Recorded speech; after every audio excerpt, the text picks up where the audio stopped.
Oh, we're finally rich. I can finally buy myself stuff. And finally buy my new staff member. I've been waiting forever. Who's that one? The one is restock shelf. Okay, this one, I can get this one too. Yeah, I should get it. You sure you want to hire Horikoshi? Yes. And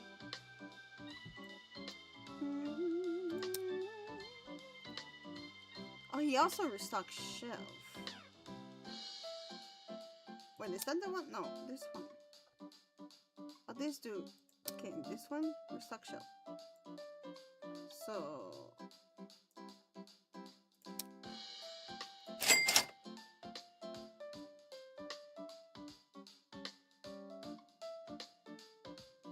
I hired Young. He looks cool.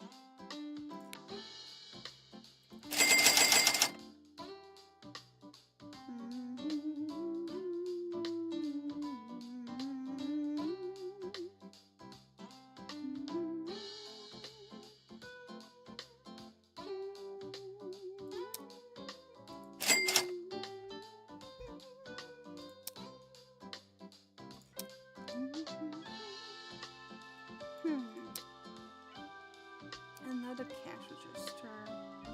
I don't really need another one. I have only two and she doesn't really get much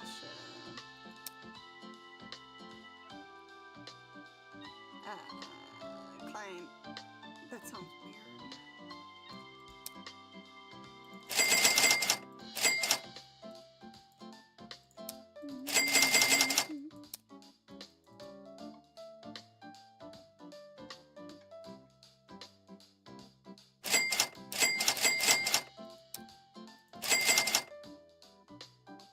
Okay, everybody got paid.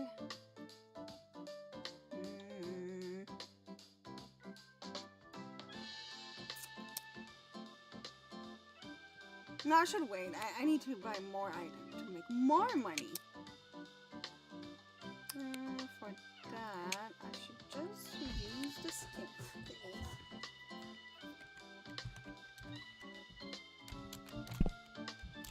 Hello, boys.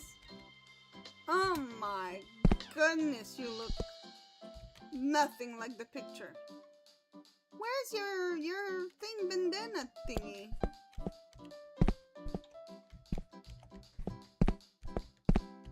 Bonk. Ah, last day. Oh yeah, they're right there.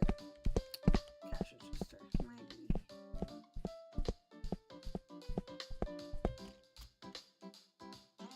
Can I go upstairs without having to lag? Why is this game so laggy every time? It's like I have too much stuff. There you are! You're the cool one! Oh, I love your eyes. Ooh. How does he look like? Who does he look like? Remind me of who? The haircut looks like Sora. I'm getting the heart, that's for sure. I need to buy more of those. And more of those. Yeah.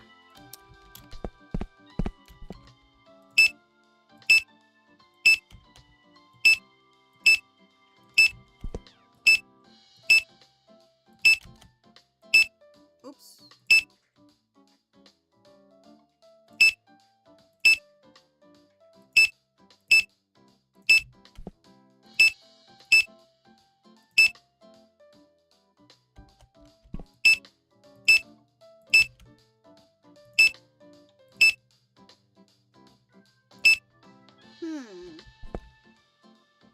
Is there something weird? Is there...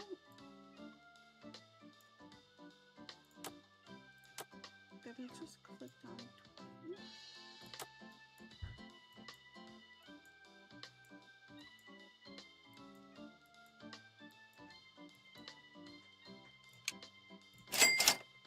Okay.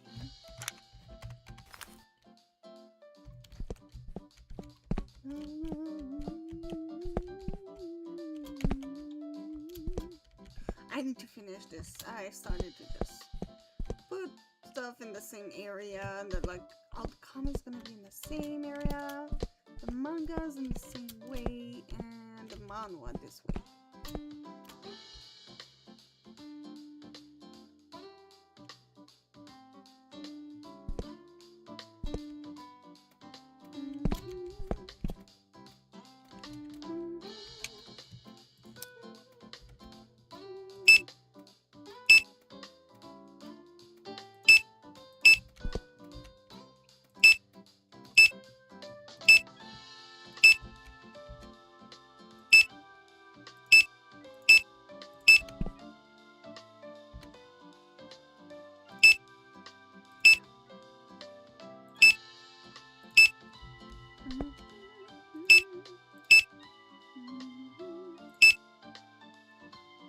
I don't know if I'm gonna have enough.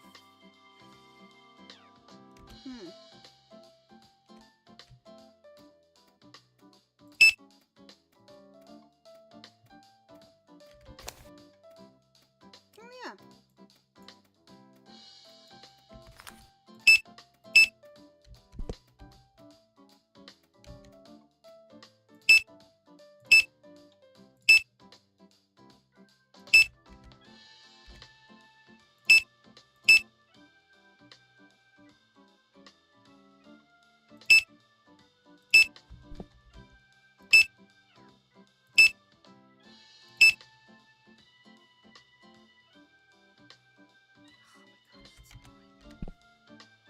Oh, it's because there's nothing there.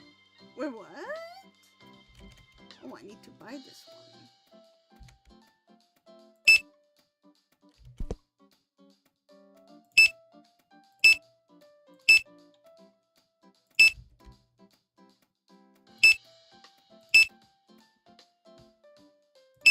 Huh.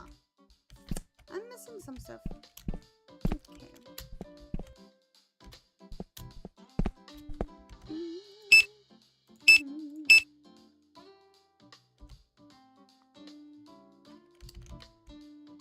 Oh, there's nothing there too. Ah? What? I am confused. What did I do? Oh wait, did I just...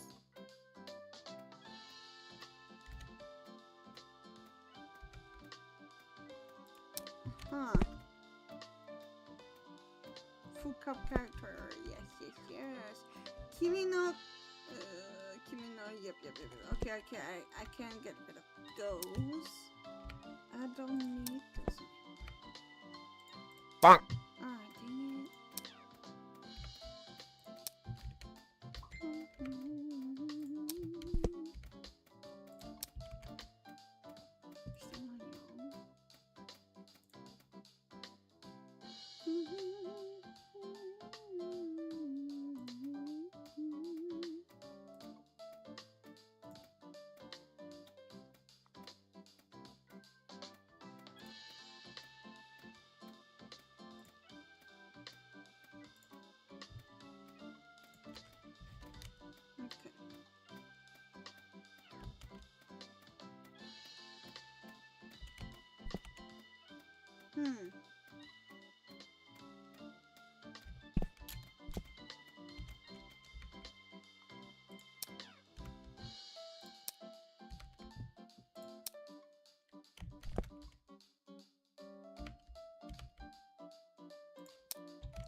Sailor Spoon, Volume 2.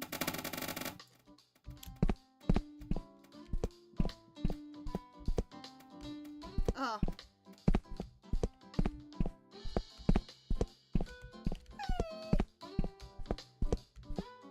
Dude is fast. Dang. Where's the other dude doing? What the dude doing? Oh, there he is. Super slow. Maybe I need to...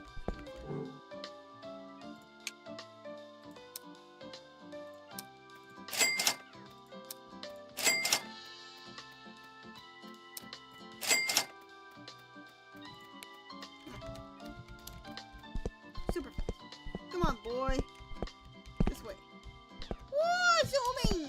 You'll be zooming! Woo-hoo-hoo! My gosh, where is he? Oh. No, I crashed!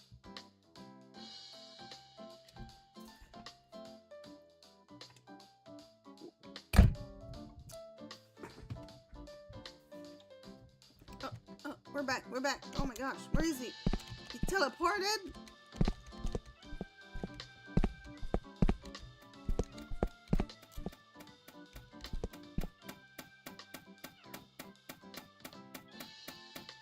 Oh, that's amazing. So satisfying. Good, good boy. My golden child. I'm so proud of you. You're so fast.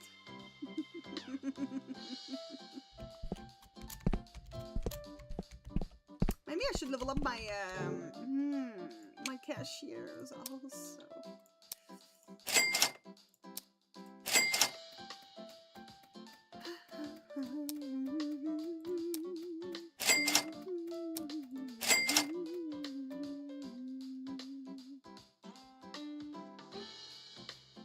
So far, those two are, it's okay. Maybe this one also. Not now. 10,000. Okay. I need to make money for now. I need to stop spending money.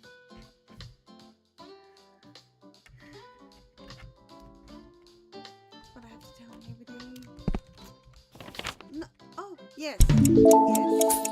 Thank you.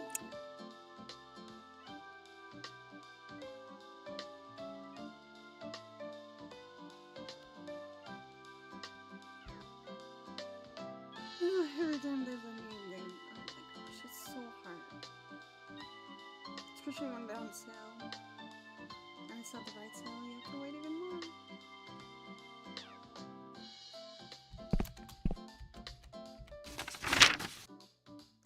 Naples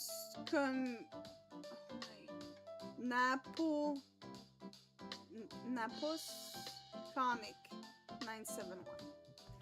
Naples Comic.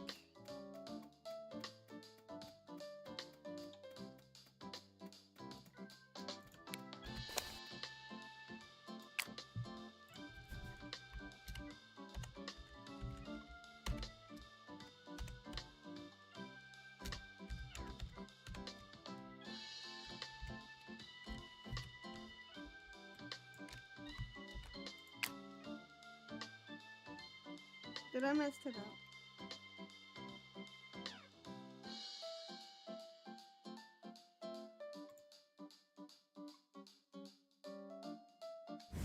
No, I did it. Nice. Story quest? Abandoned shrine? Ooh, a new event? Talk to fisherman. Okay. Task claim. Some monies.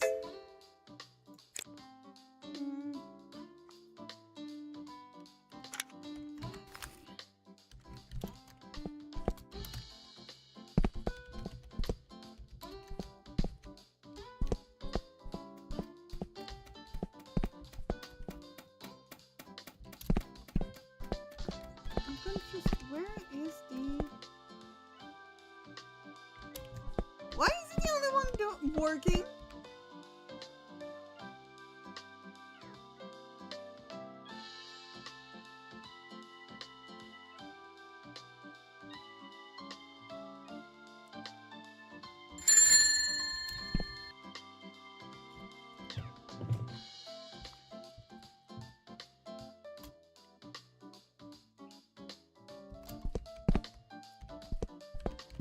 Did I not do anything for him? I'm confused. What am I supposed to do for him?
Stanley! Stop it! Hey!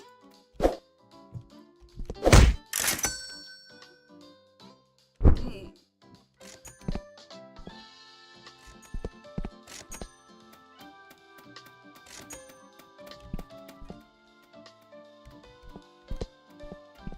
Oh, he is pretty slow.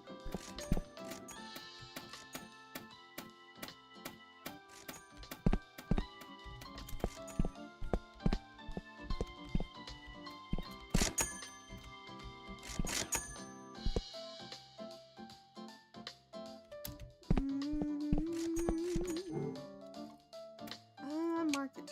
Let's get her, him, that, the billboard. Give me more people.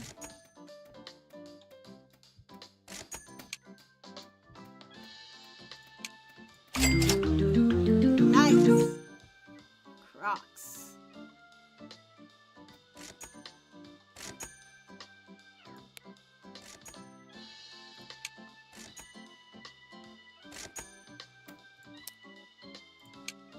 Oh, why not?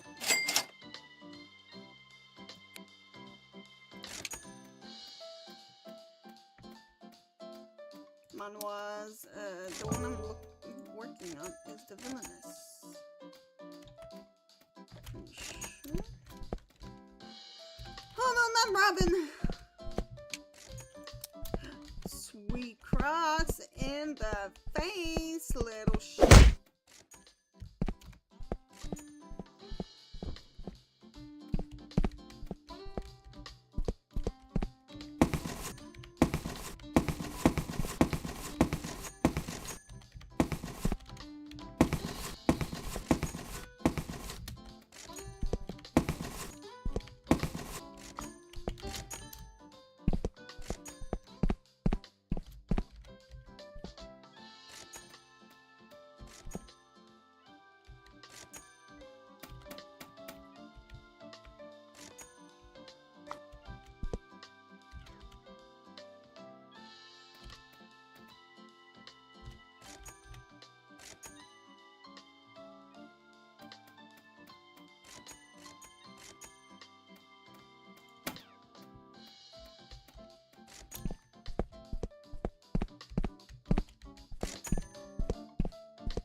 Yeah, for the moment I'm gonna put those exclusivities in the comics. Oops. I need another one. This one, yay. Not it? Yes.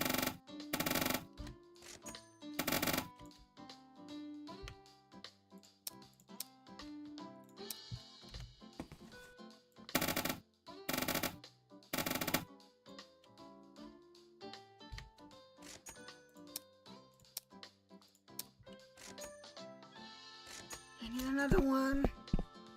I don't like it. I don't like it.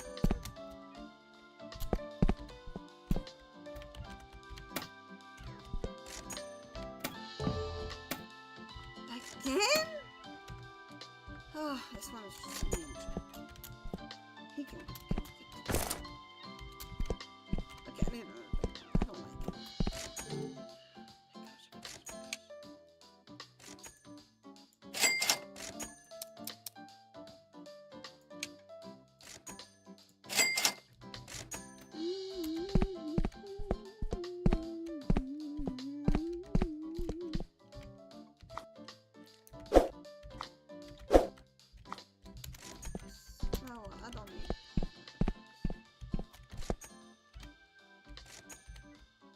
too expensive?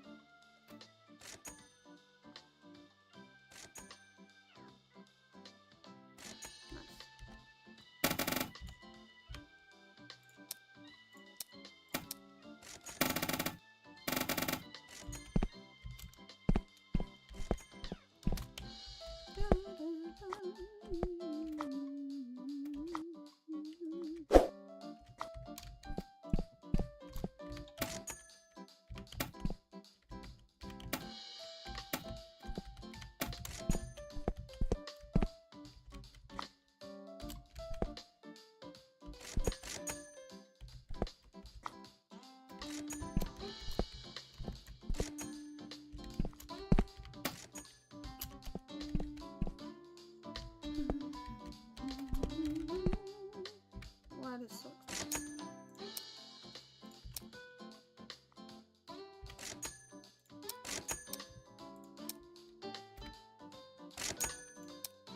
I don't see it.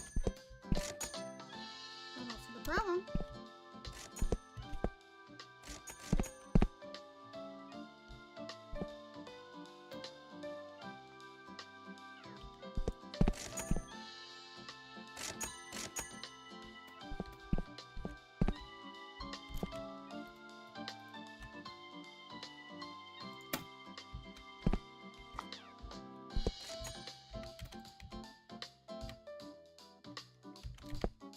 Oh my gosh.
Oh my gosh, it's just so infuriating. Yes, I want to wait. Oh my gosh.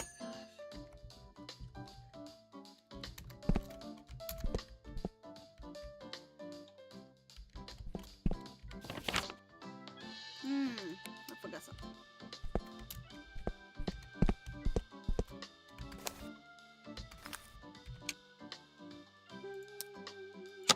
Let's go to old bookseller. My eyes, it hurts.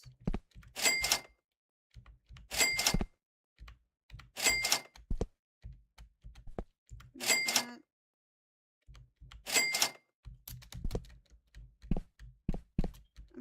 Hello, Mr. Fisherman. Ooh. Is that Goku?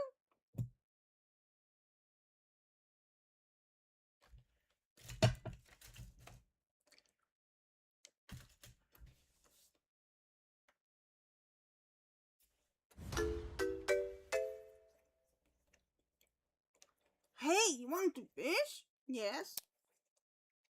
I'd advise against it. Being here for 4 days and haven't caught a single fish. Even though this used to be a good fishing spot. Some of my acquaintance found some legendary fish here.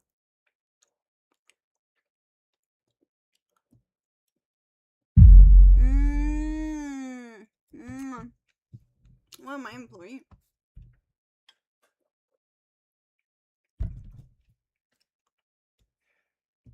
That's why. Okay.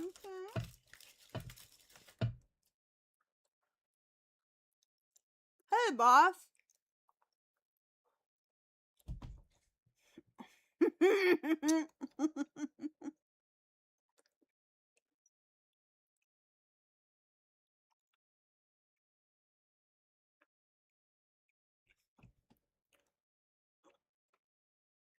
What are you doing here? Are you planning to fish here? I heard that this pond is closed momentarily. What happened? A couple of months back, something happened here. I heard that there's an evil being hunting this abandoned shrine. Many have tried to get rid of it.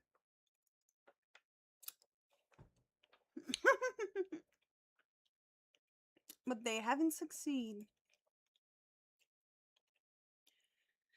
If y'all want, I have someone who can get rid of evil beings. That would be great. Okay. I'll call him tomorrow. Oh my goodness.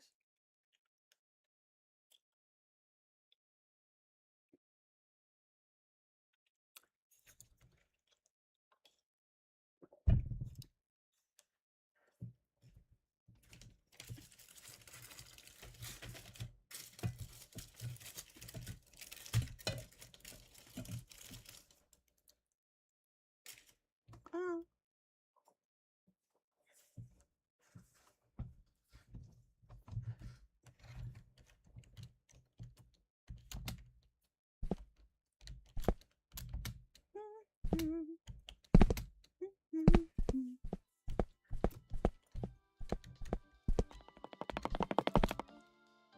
Fucking hate this.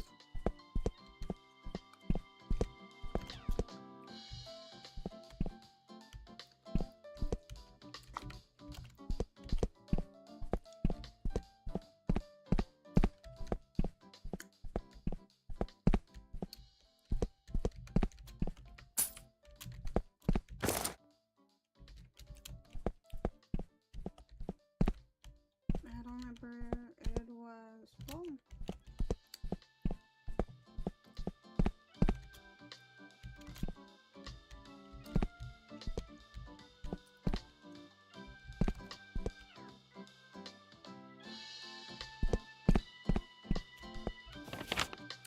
Once. Nah, nice.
that a t-shirt box? A tissue box.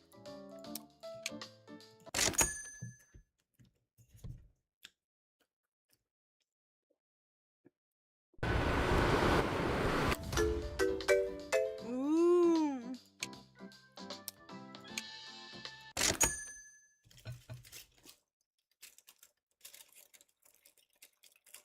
Come on, give me one.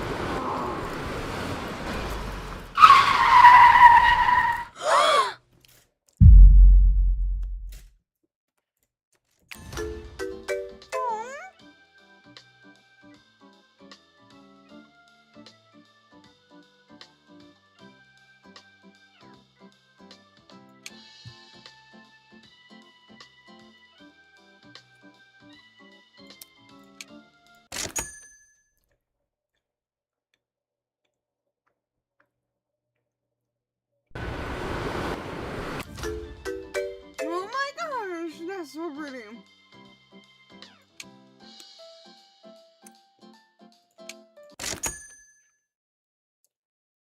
Trying to find some decoration I can decorate the man one.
wish I could get rid of it, but no. It's gonna be stay forever.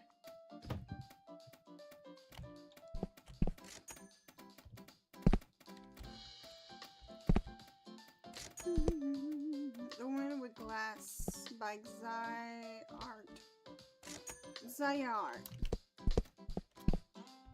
Nice.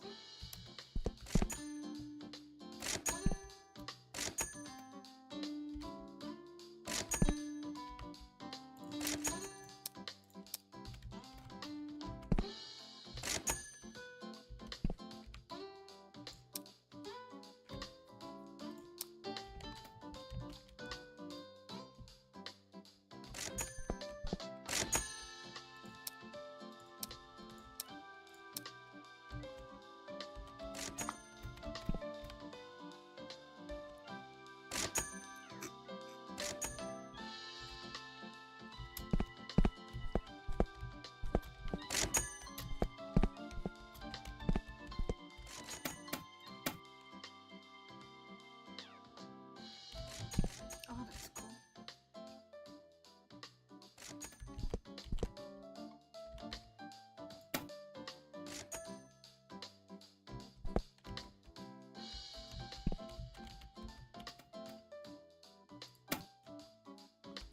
No. Oh, I thought he was gonna dunk it. That'd be cute. It's too much jam. I wanna open another one.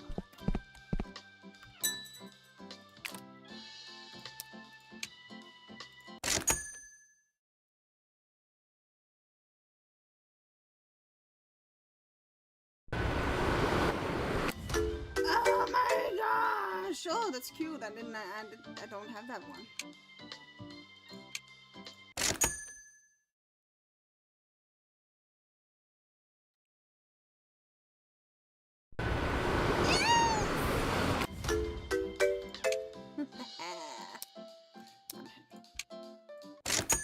Well, I was hoping to get another reading table.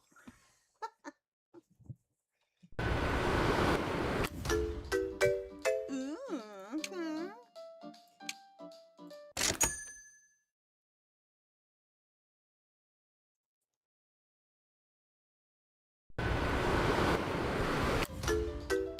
Ooh. Captain Ape Shield wall decoration. Oh my god, that's cool.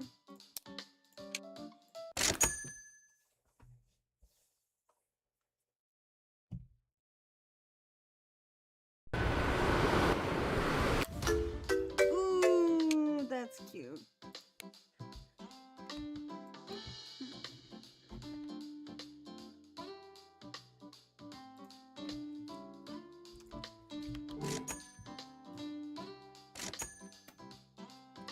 What are the statues even supposed to be? I really wonder.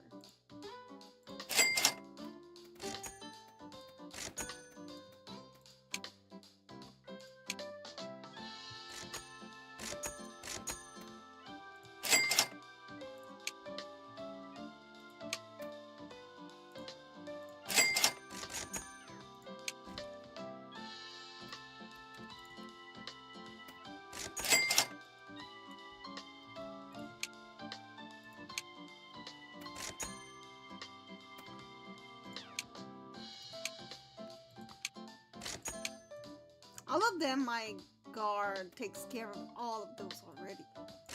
And those two. They don't take care of those, and those. Okay.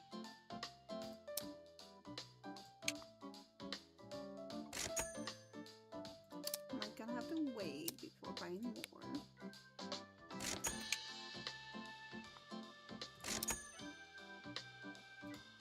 Exclusive manuals.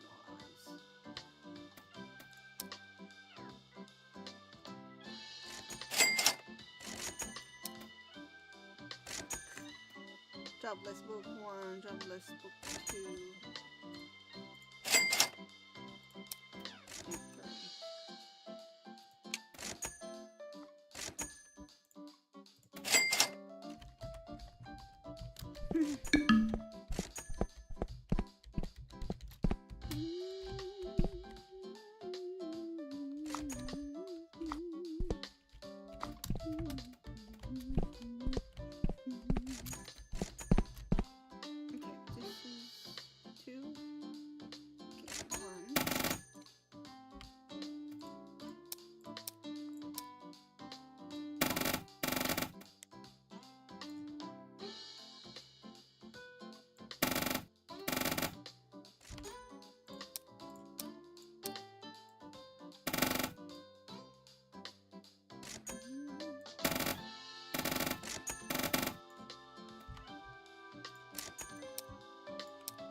make it by yourself.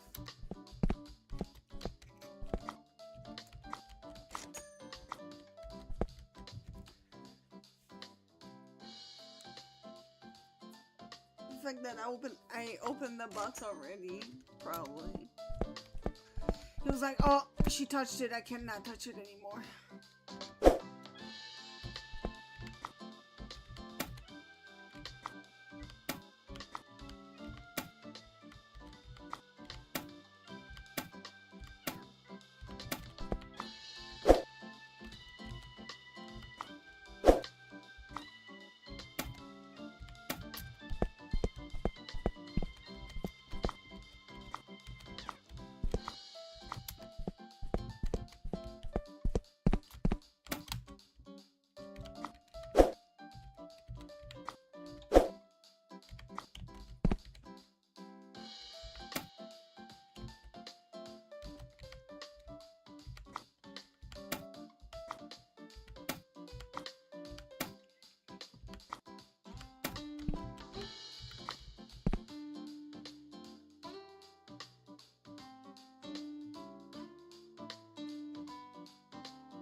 On track? Okay, I have to track it every time. I thought I was just gonna keep tracking it.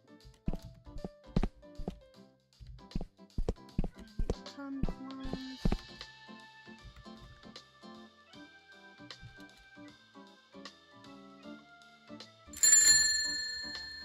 Are you sure you want to end working shift? No. What?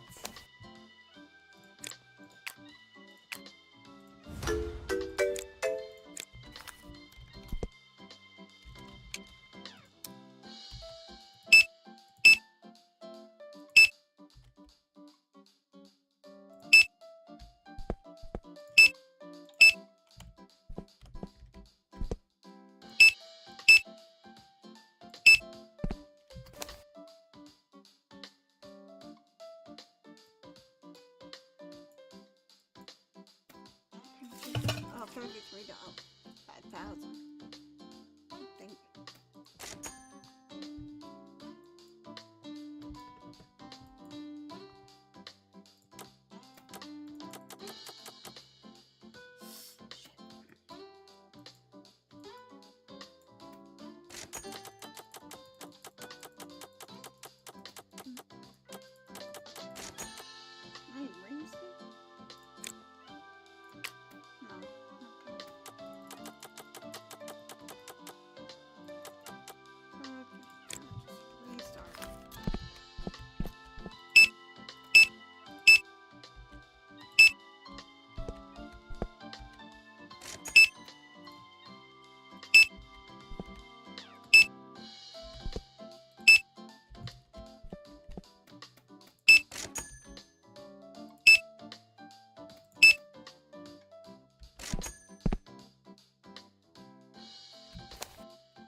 Oh my gosh, 17.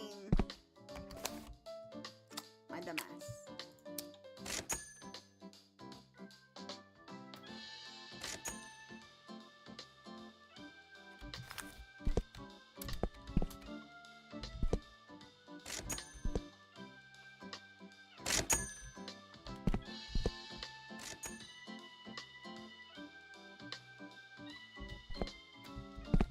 What did you just buy, sir? Those books look so small.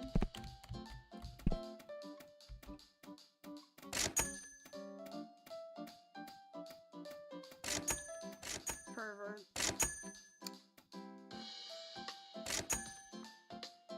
Just walking in his underwear.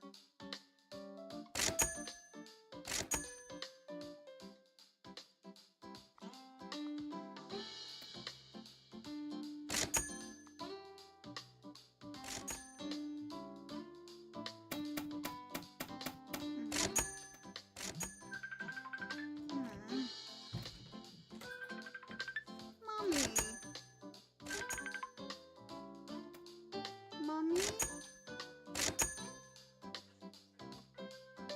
Oh, Georgie. Le nugget. That's it. Oui, merci.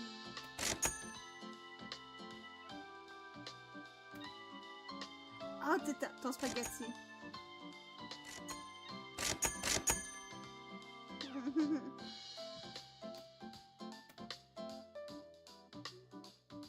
Oui, plein caca.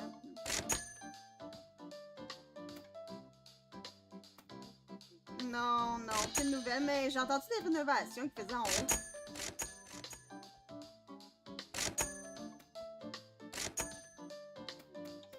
Ouais.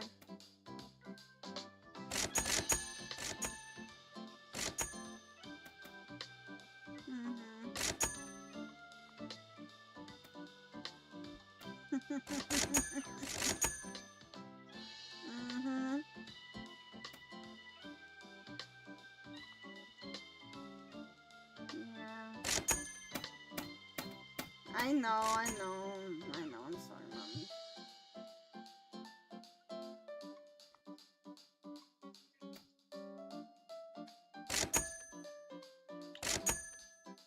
I mean, it's not really like it wasn't bad. It's like it was bad. We just put the bag and we're just gonna put it in the trash. We just didn't have the time, so I don't know. It's like we just emptied it. You know, I was calling. Mais je pensais que tu savais. I mean, you kept saying it. You kept saying the same thing over and over. I was like, oh, I should probably know. Yes, you kept saying.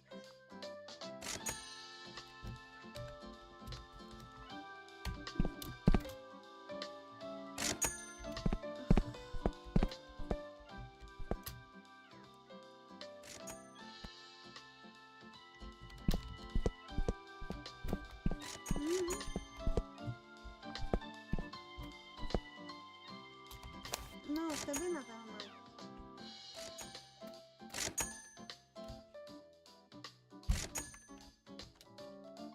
Oh, okay, mama.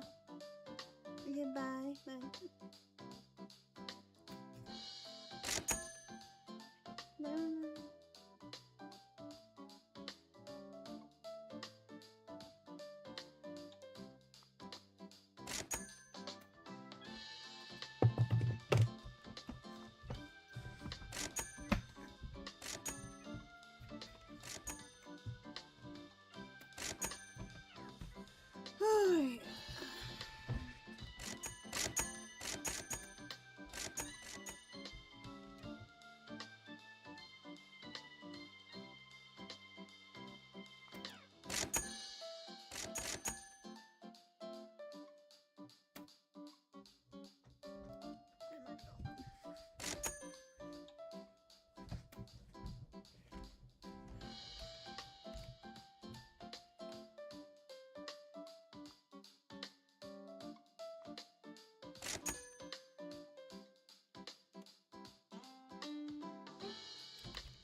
go, speedy boys.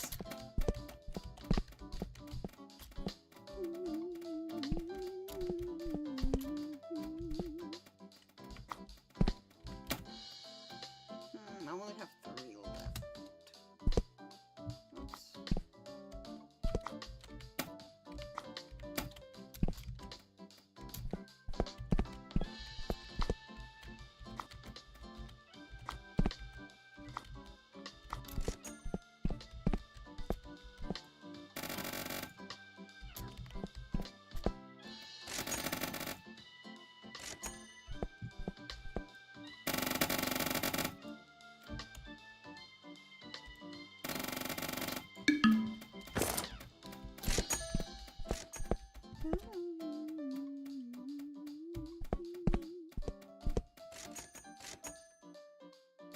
Wait, I did not. Didn't get the books? I thought I didn't.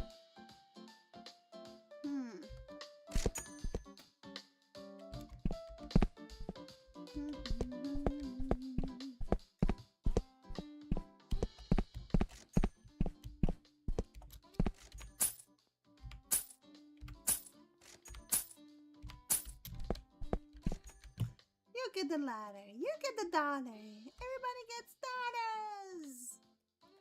Not daughters. Dollars. Fuck, I can't say it.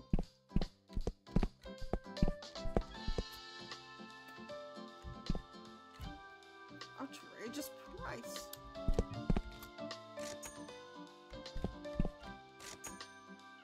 This one.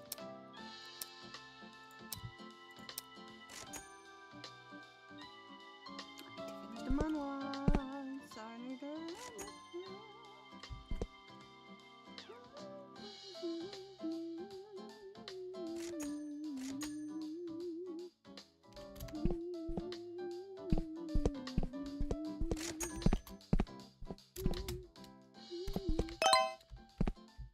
Bonk.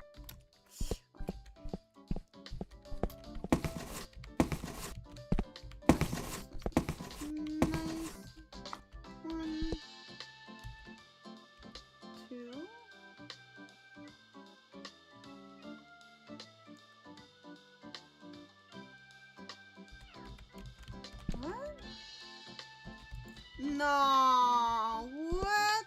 You cannot pick it. Oh, my dumbass. I was like, what the heck? Oh my goodness.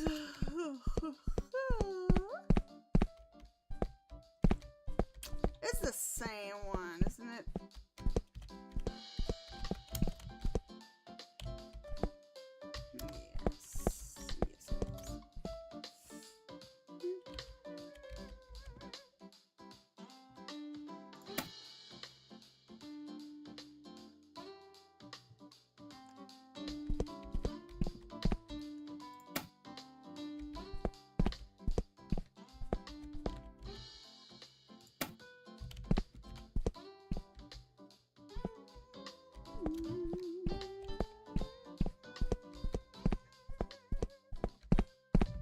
Whee! How much for this? Dang! So I can get more monies if I found some collectible stuff? Like, not collectible, but like... Oh, okay. That made me some monies.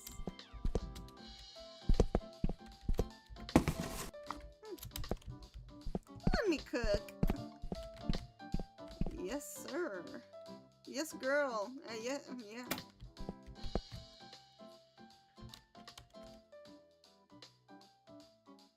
Oh, I love it. I love the aesthetic of it. Okay, let's go get our Cursed Lake healed. Let's heal our Cursed Lake.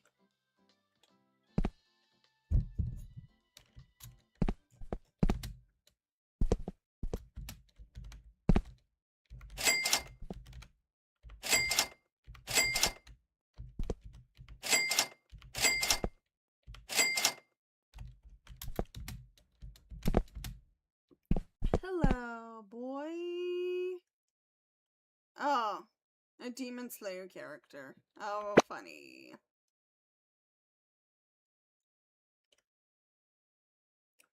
Horikochi. Hey, boss. Meet my friend Roji. Greeting, I'm Roji. I'm an exorcist. Hello. I took a stroll earlier and checked on the demons inside of this shrine. And apparently its weakness is white flowers. We need white flowers that will split and place on 3 frequently haunted rooms. Now, Virgin, I will do some preparation. Can you help find the flowers, boss? Sure. Thank you. Bring it here when you found it.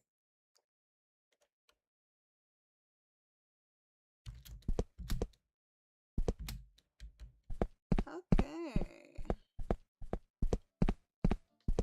We have a mission to do. How far would be the flowers?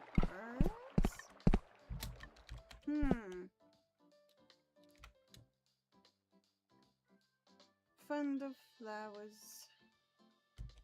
Those do not look like flowers at all. Green, white flowers.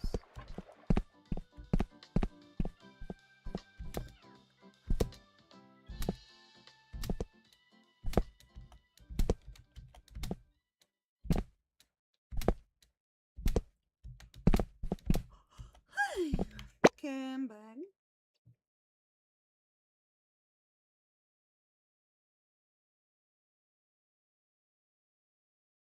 Nice, boss. With this, we'll be able to exercise it. Alright, you guys stay here for a bit. I'm going in to find those 3 rooms and place the flowers there. Pray that it will go smoothly.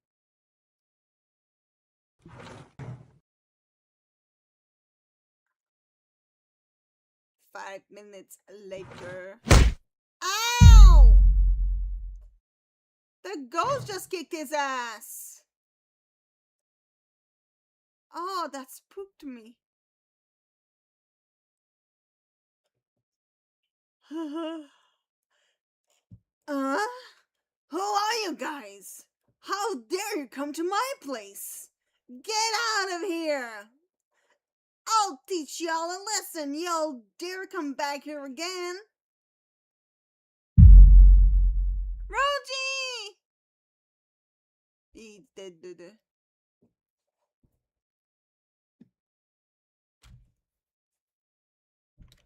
Boss! Rosie's injured. I think he lost consciousness. Consciousness. I need to find help. Is it okay if you're the one who plays the... it's okay. Good luck, boss.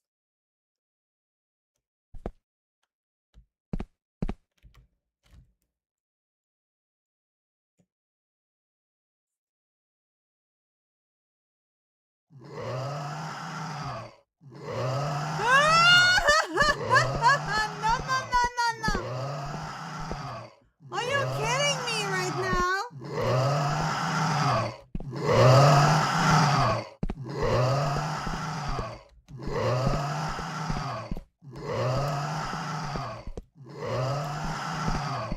I don't know which... Oh, one of them.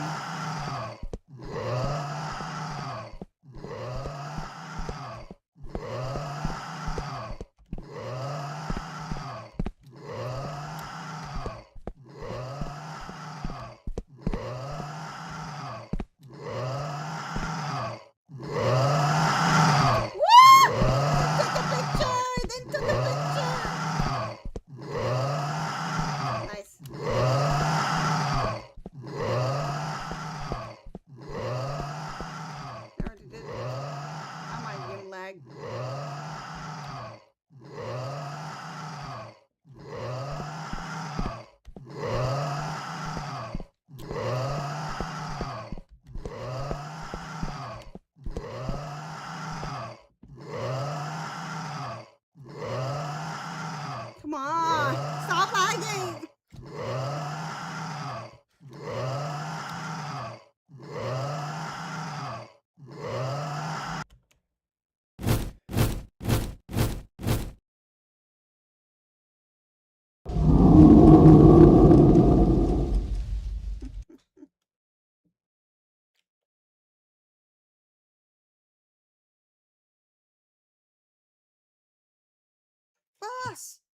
Great job! You did it! Thank you. Rouge is still unconscious. I'm going to take him to the hospital. Once again, great work, boss. You're someone we can count on. Nice. And it was a one-time thing. You can never go back in.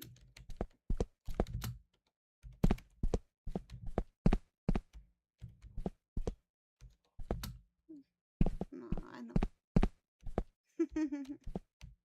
No. I really did not expect that.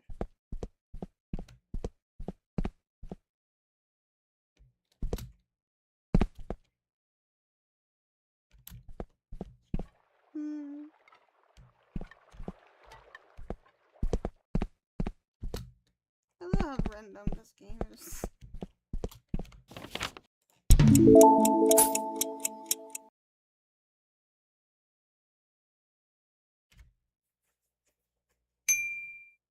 Ding.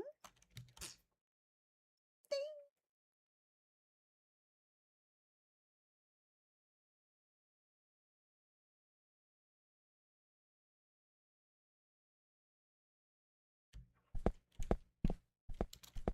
Talk to fisherman.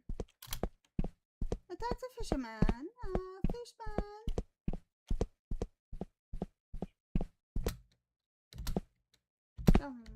Wahoo. Hello, mister.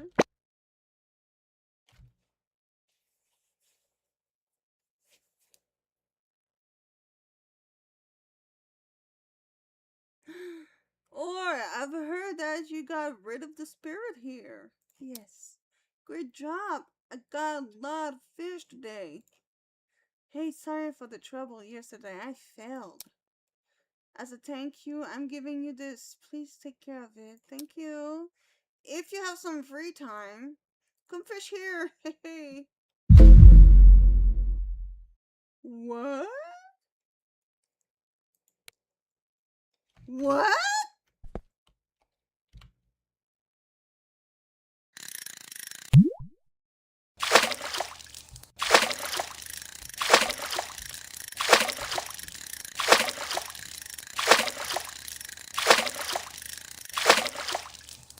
Battery! Yes! Oh my gosh, everything's made sense now! I need 2 batteries.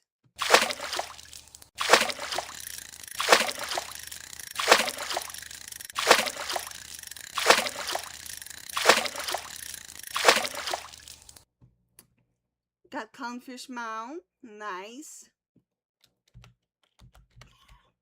Wait, I'm gonna spend all day here. No. Are you kidding me?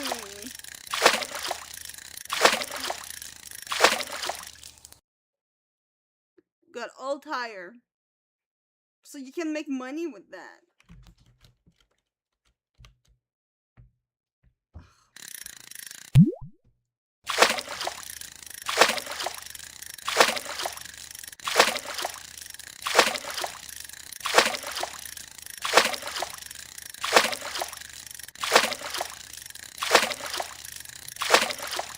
Dang, that's annoying. What are you? Oh my goodness! There's no way. There is what the heck?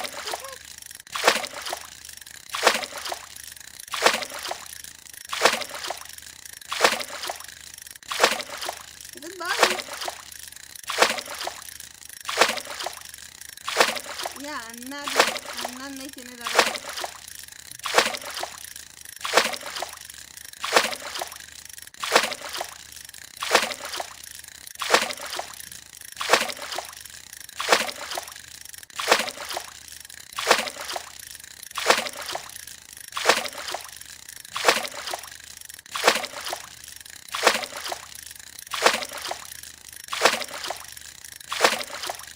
Come on. It's not working. Well, I'm stuck there.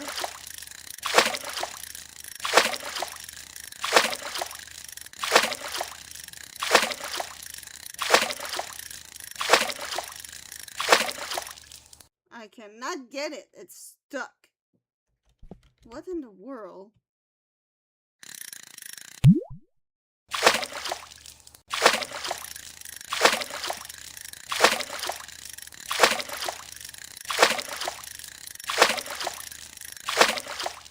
Got that poop. I got poop. Love me some poop.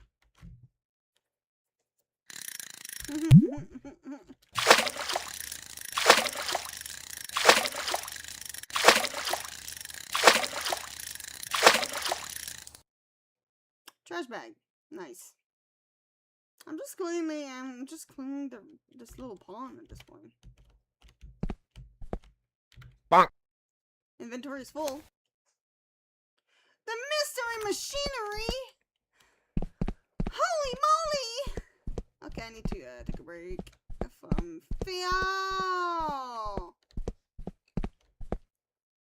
You look like a pedophile! Or Freddy. Yeah, I'll be back.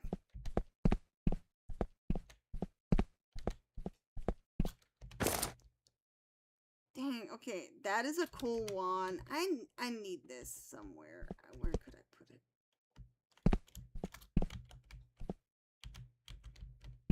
Hello? What do you mean it needs to be on the floor? What?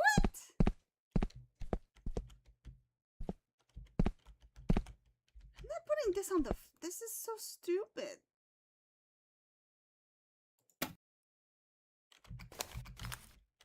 Come on, so I really need to buy this stupid thing.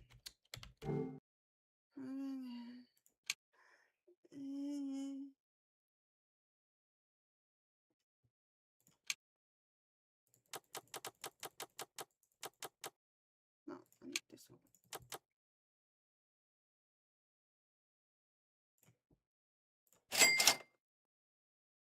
How long is it gonna take? 4 days.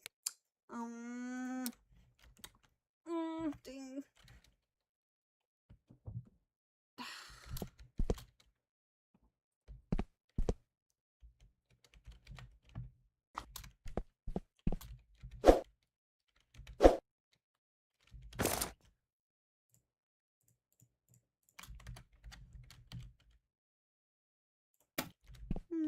That's cute.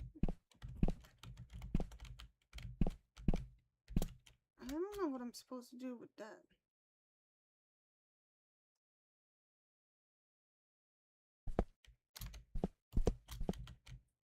I can't even use it. What am I supposed to use it for? Is it just for trash? Or selling?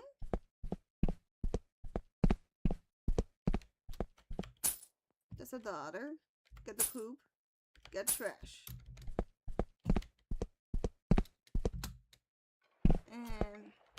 And sorry, 1 battery. Good morning, come with 9 battery. Sorry.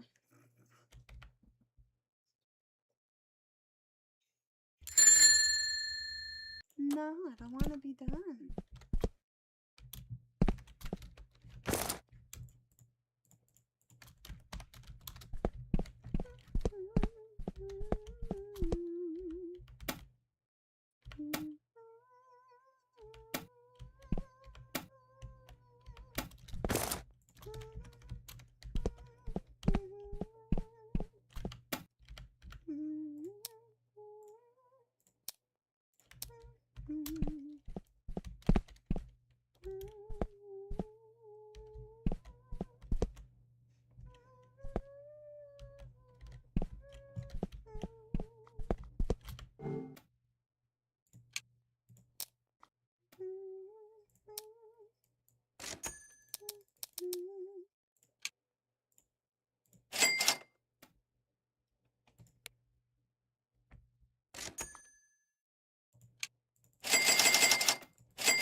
it's time to make more money.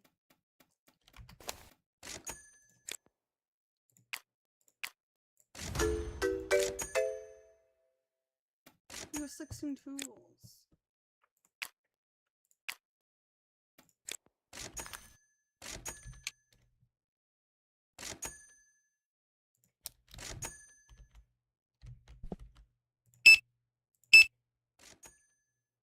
That does not count. Or does it only count when I purchase?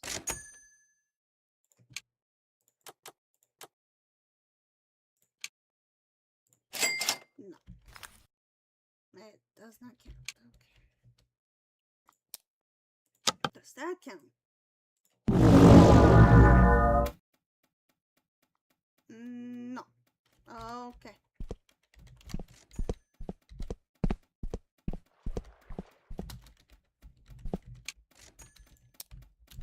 So does that count?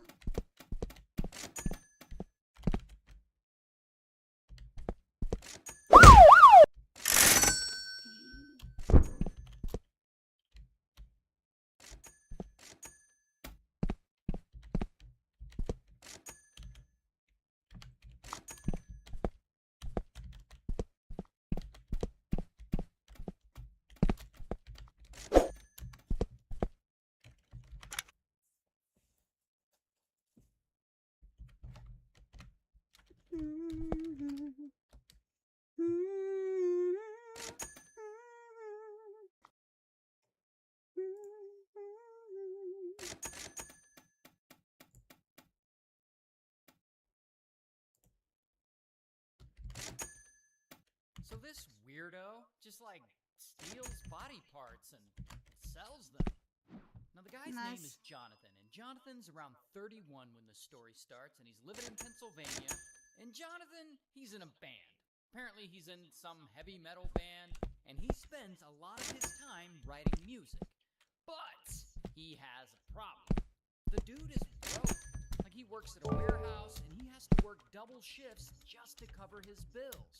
And after that, he barely has any money to, like, make music videos or travel around with his band or whatever. But one day, around 2023, he solves that problem. Because that's when he meets this guy, JP.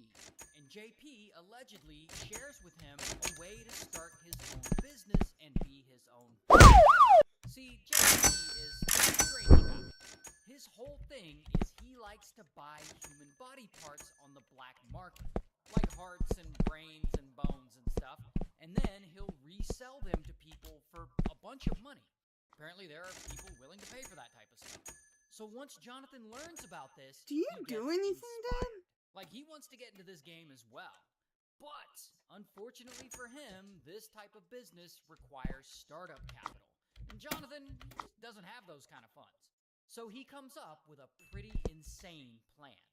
Instead of buying human remains and selling them, he's going to steal human remains and sell them. And so he gets to work on this plan. He decides that the place he's going to steal human remains from is this really big historic cemetery not too far from where he lives. I guess the security at the cemetery just isn't all that great.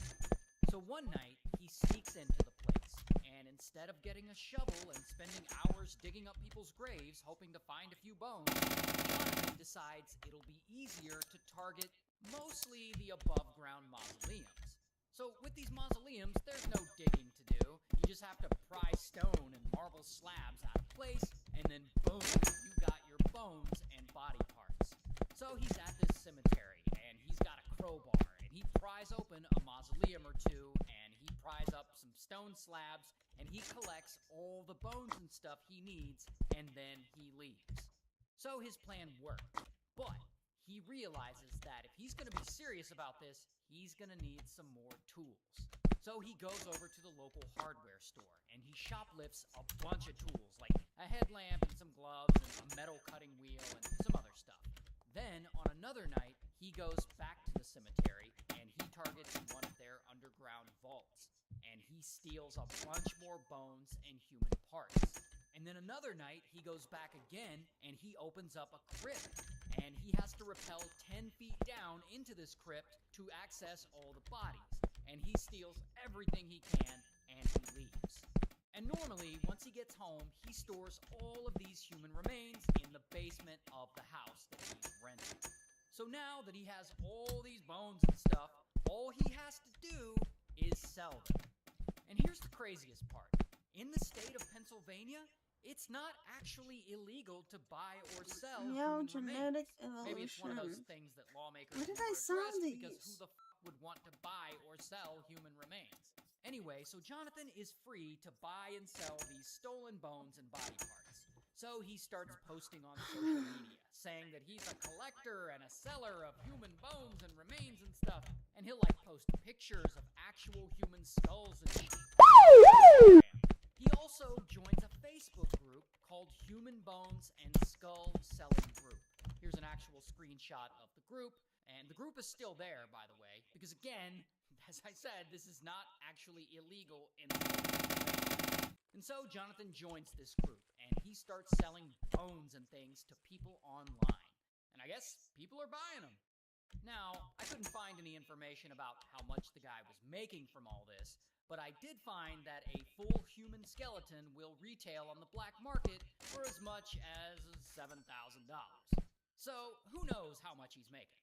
Anyway, so he continues on, and he makes this selling bones on the internet thing his whole personality. And he fills up his social media with pictures of skulls and pictures of him with skulls. So that is almost like two. he's trying to be an influencer. Here's a picture that he posted of himself on Instagram, and in the caption he says that he's now living alone in the mountains, riding a Harley and slinging skulls.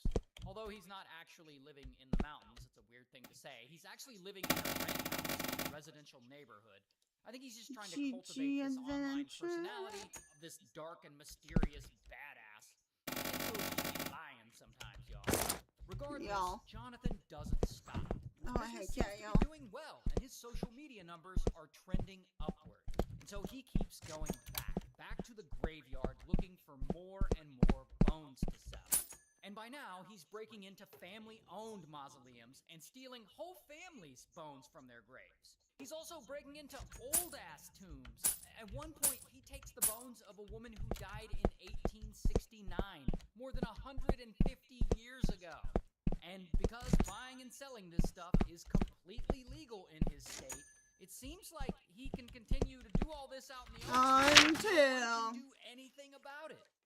Ben. Until a few years pass, and it's now 2025. And Jonathan, he's still out there 27 robbing graves. And by this point, he has the remains of more than 100 people stored in the basement of his house and in a storage unit that he's renting. Now, around this time, one day, he's allegedly visited by two family members. And for whatever reason, Jonathan decides to show them all these human remains. Oh, your code has already been used. Okay. Freaks these family members out. Nice. Now, I assume that these guys are afraid of Jonathan or something, because neither of these two report what they saw to the police. However, they do talk about it with other people that they know. And one of those other people ends up contacting police and is like, yeah, we heard Jonathan has a bunch of human bones and shit in his basement. And so the police start investigating him.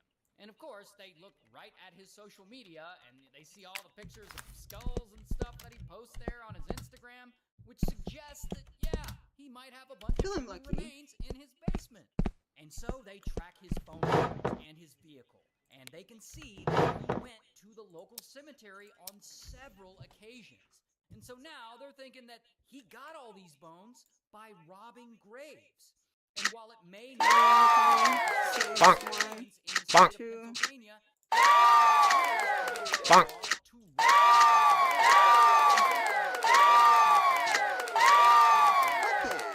and so one night they go stake out the local cemetery. And sure enough, they spot Jonathan in the act, walking back to his car, carrying a burlap bag full of bones, like it's just another day's work for him. And so he immediately confesses.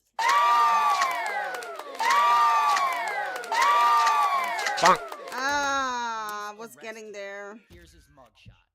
Now, eventually, police search his house and his storage unit, and they find over 100 full or partial sets of human skeletons. Bonk. As of right Bonk. now, although Bonk. Jonathan is Bonk. they found the bones at Bonk. the house. Technically, this is all alleged.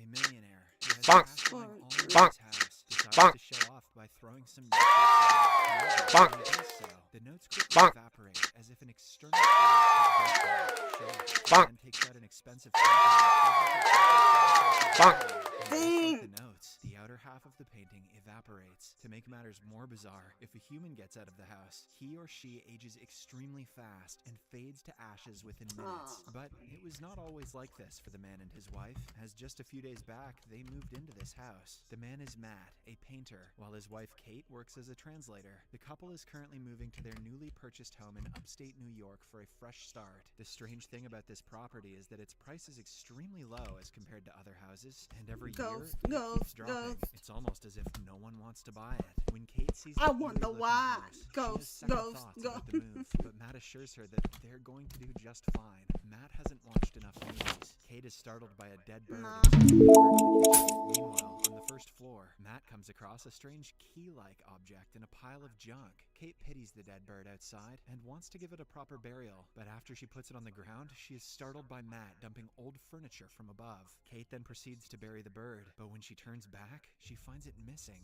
as if it somehow flew away. Later, as Matt is busy arranging the rooms, he comes across a strange hole in the wall. Curious, he peels off the old wallpaper from around it and notices a peculiar-looking cavity. Matt stares at it for a while and realizes that the patterns match the strange key he found earlier. He quickly fetches the key and places it on the cavity. Lo and behold, the wall is a door, and it leads to a large hidden room. Taken aback, Matt calls his wife to check out the revelation, and so the two start exploring. But as soon as they set foot into the room,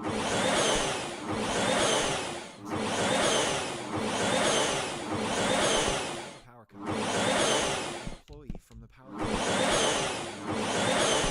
which shockingly has thousands and thousands of wires. The site is so strange. The electrician isn't anything like it.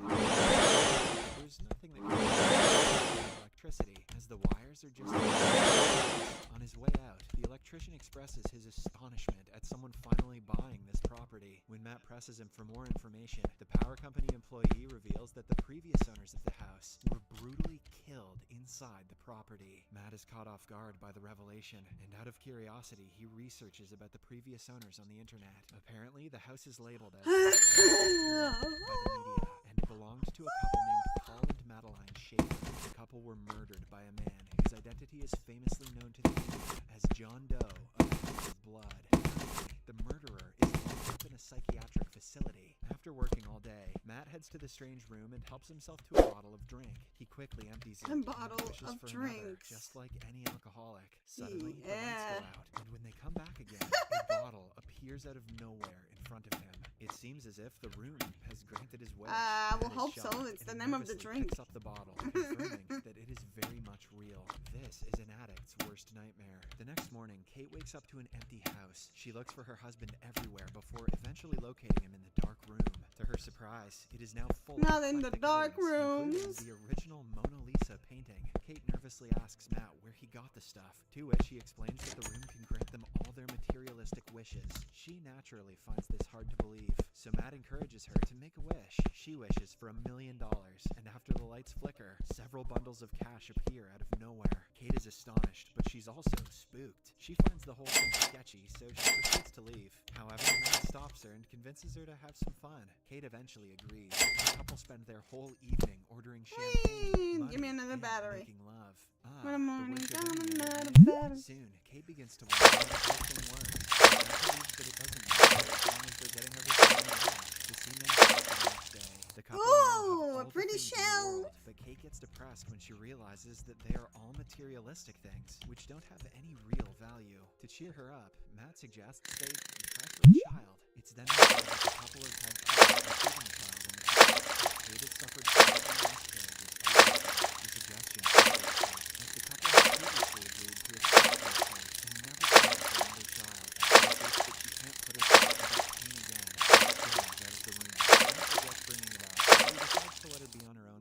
get and goes out old, for a drive. wouldn't. However, when he returns home, he learns that Kate has used the room to create a baby. Enraged, he immediately confronts her about the decision, saying he doesn't know about its consequences. After getting into a small argument, Matt tells Kate to use the room to uncreate the baby. However, his maternal instinct she refuses. With no choice, Matt himself decides to finish the task, but when the baby starts crying, he feels sad and changes his mind. In this way, the couple decides to adopt the baby and raise it as their own. Over time, the baby begins to occupy most of Kate's time, and then slowly drift away from her husband. One day, old Matt decides to visit John Doe at the psychiatric facility to learn more about the room. Before leaving, he grabs a bunch of cash from the secret room and heads to town. At the facility, it is revealed that no one has visited John Doe for over 45 years. Posing as a reporter, Matt asks John why he decided to save this, but the murderer figures out that Matt is lying, and that he is the owner of the House of Sharon. He doesn't speak much, and simply advises his to abandon the house as soon as possible for their own good. However, John knows that Matt won't move out because he is driven by greed. On his way back home, Matt stops to refuel his car, but when it comes time to pay, he learns that the cash he brought from the magical room has turned into dust. Taken aback, he races home and throws a bunch of cash outside the house. To his disbelief, John immediately turns to cash. He then places a picture frame half outside the window of the house, and surprisingly, the outside half of the window is away. Eager to find answers, Matt tries to break down the walls of the room, but only finds endless meters of wire. At the end, he notices Kate taking a baby out for some food. Matt knows that this will end in tragedy, but he decides not to stop her. Surprisingly, as soon as the baby steps out of the boundary, he ages into a young child within seconds. This sends Kate into a state of shock, and she screams for help. After the couple bring the boy back inside the home, Kate bathes him and finally gives him a name. Here it is revealed that if any object is thrown into the boundary, it will disappear immediately. But if a living organism ventures So inside, it will doesn't age at a disappear, rapid it rate and ages. eventually disappear. Now I In get the it, next yeah. scene, Kate puts the boy to sleep and confronts her husband about the room. Matt finally comes clean and tells her about the murder of the previous owners and John Doe. He also tells her how things disappear when they exit the house, meaning that Shane has been kept confined for the rest of his life. Hearing this, Kate breaks down and cries. Several days pass, and Kate starts to homeschool Shane. Ooh, She that was a also keeps him fast from one. venturing outside, telling him that he is sick and that there are germs outside. However, the boy quickly gets fed up with staying indoors and begins to take his frustrations out on his mother. If Bubble Boy can do it, I can do it, he says. Nevertheless, Kate loves him a lot, as if he is her own. Almost all of her time is spent looking after Shane, and expectedly, this begins to take a toll on her mother. On the other hand, Matt has an interest in Shane. It helps him forget about his depressing reality. Little Shane continues to try and sneak outside. Oh, Shane Dawson. Kate is forced to board up all the windows and doors, except for the back door. One day, she gets into an argument with Matt. Little Shane overhears his father calling him a figment of imagination. Later that night, the curious Shane ventures Oh my into the secret gosh! room and I learns got about the its Loch magical Ness powers. He monster! then spends the whole night researching the place. The next day, the couple finds the boy inside the room. To their surprise, he What has in the transformed the place world? into an outside space. Kate is amazed by her son's intelligence, but Matt gets Aw, upset and she looks drags like the a boy outside the plushie. room and hides the key. Suddenly, the phone rings and Shane picks up the call. It's revealed that it's a call Oh, from no, John I need Doe. to. Matt quickly snatches the phone back from Shane and warns John against ever calling his house. However, the murderer mentions that he heard Shane's voice and asks who was the child. Matt agrees that Kate created him and inquires if there is any way to stop the uncreated object from turning to ash. Meanwhile, John starts to examine everything. He reveals that he too is a child created by the room, and for an hour to escape the house unscathed, the person who created it must die. It turns out John's parents wanted him to live, so they sacrificed themselves, which allowed John to become a part of the real world. This means if Kate dies, Shane will be able to live outside the house. As Matt looks at everything in disbelief, Kate overhears the conversation from another phone. Devastated, she leaves the house and drives away in hopes of crashing her car. However, she can't bring herself to do it. While Kate is away, Shane pesters his dad with questions about the room. Annoyed, Matt tells him that he's not a real child and tries to drag him outside. But the boy breaks free and runs back to his room. Matt quickly realizes his mistake and apologizes to Shane for his bad behavior. Later, when Kate returns home, she finds the two of them sitting next to each other. Matt follows her to the the kitchen and reconciles with her. Soon the two have coitus, and unbeknownst to them, Shane She got watches it all go pregnant. down. Oh. Well, that's another way to grow up too fast. The next morning, the creepy kid steals the keys from Kate's pocket and enters outside the house. And the couple wake up, realizing that Shane still has and aged himself into a man. However, Shane still has the mind of a child. He is furious with Kate for lying to him about the germs and points a gun at them. However, Matt manages to tackle him down, knocking Kate out in the process. Later, she wakes up with Matt by her side with a sad face. He informs her that during their tussle, Shane got shot and passed away. He also mentions that he took their son's body outside, after which it immediately vanished. Distraught, Kate rushes outside to find her son, but to no avail. Following this, we are shown the real Matt, gaining consciousness in an empty house. He looks for Kate but fails to locate her. He then notices the lights outside the hidden room flickering. Realizing that someone is using the room, Matt tries to enter, but learns that it is locked from inside. Therefore, he tears a large hole in the wall and gains access into the room. The room is still a fantasy world created by the psychotic Shane. Matt walks through the woods and soon comes across an exact replica of his house. It turns out after knocking Matt out, Shane shapeshifted into Matt and took Kate to the cloned home. There he forces himself on a grieving Kate, but fortunately she realizes that it is Shane pretending to be her husband and runs to another room. A bit Shortly after, dirty. the real Matt eventually arrives and Kate comes out of hiding. Not However, gonna the lie. other Matt also arrives and confuses her, as Kate is caught in a dilemma between the two. The real Matt calls her by her childhood name. This helps her identify the imposter, who she promptly pushes down the stairs. The impact reverts Shane to his true form. Meanwhile, Matt and Kate try to run, but the room begins to malfunction and the house turns into a puzzle. So Shane cute. eventually gains consciousness and catches up to the couple. He stabs Matt to death, much to Kate's horror. She breaks into tears and Shane tries to comfort her, but just then he notices the real couple outside, making their way to the exit of the room. It turns out the couple cloned themselves to distract the psychopath. That's Nice. dark. Those clones surely had real feelings. Shane follows them to the real world and lunges at Matt in anger, but he falls right into their trap. Matt grasps him and forces him out of the door, and Kate quickly locks it from inside. Shane quickly ages, turning into a duplicate of John Doe. He cries and begs her to let him back inside, but she stands her ground, and in a matter of seconds, Shane dies and turns into a pile of ash. With this, the couple finally gets rid of their tormentor. A month passes by. Matt and Kate have left the home for good and are living in a motel. The movie ends as Kate looks at a positive pregnancy She's test in pregnant! horror, unsure if the child belongs to Matt or Shane. Subscribe for more videos like this. Turn on notifications, and leave a It's like not to help the channel out. Shane. Because you guys had sex and Shane was watching. Thank you for watching. Did he A rape her? millionaire who has Wait, did he rape her? Buster, who she promptly pushes down the stairs. Her son, but to no avail, arrives, and Kate comes out of hiding. However, the other Matt also arrives and confuses her, as Kate is caught in a dilemma between the two. The real Shane pretending to be her husband. It turns out after knocking him, Matt tries to enter, but learns that it is locked from inside. Therefore, he tears a large hole in the wall and gains access into the room. The room is still a fantasy world created by the psychotic Shane. Matt walks through the woods and soon comes across an exact replica of his house. It turns out after knocking Matt out, Shane shapeshifted into Matt and took Kate to the cloned home. There he forces himself on a grieving Kate, but fortunately she realizes that it is Shane pretending to be her husband and So he didn't have time to come.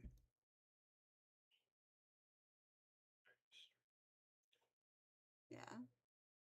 runs to another room. Shortly after, the real Matt eventually arrives, and Kate comes out of hiding. However, the other Matt also arrives. I'm and pretty sure the confuses her, movie as can Kate be is here. caught in a dilemma between the two. The real Matt calls her by her childhood name. This helps Yeah, her the identify movie is the her. imposter, who she promptly pushes down the stairs. The impact reverts So yeah, Shane no. to his true form. Meanwhile, Matt and Kate try to Shane rope Shane her to didn't let have him sex back with inside, her. but she's still full of ash. With this, the couple finally Exact. So of course it's not Shane's.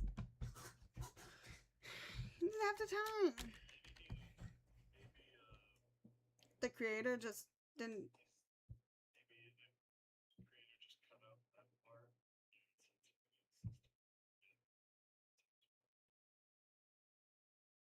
I don't know. That doesn't sound like make a lot of sense.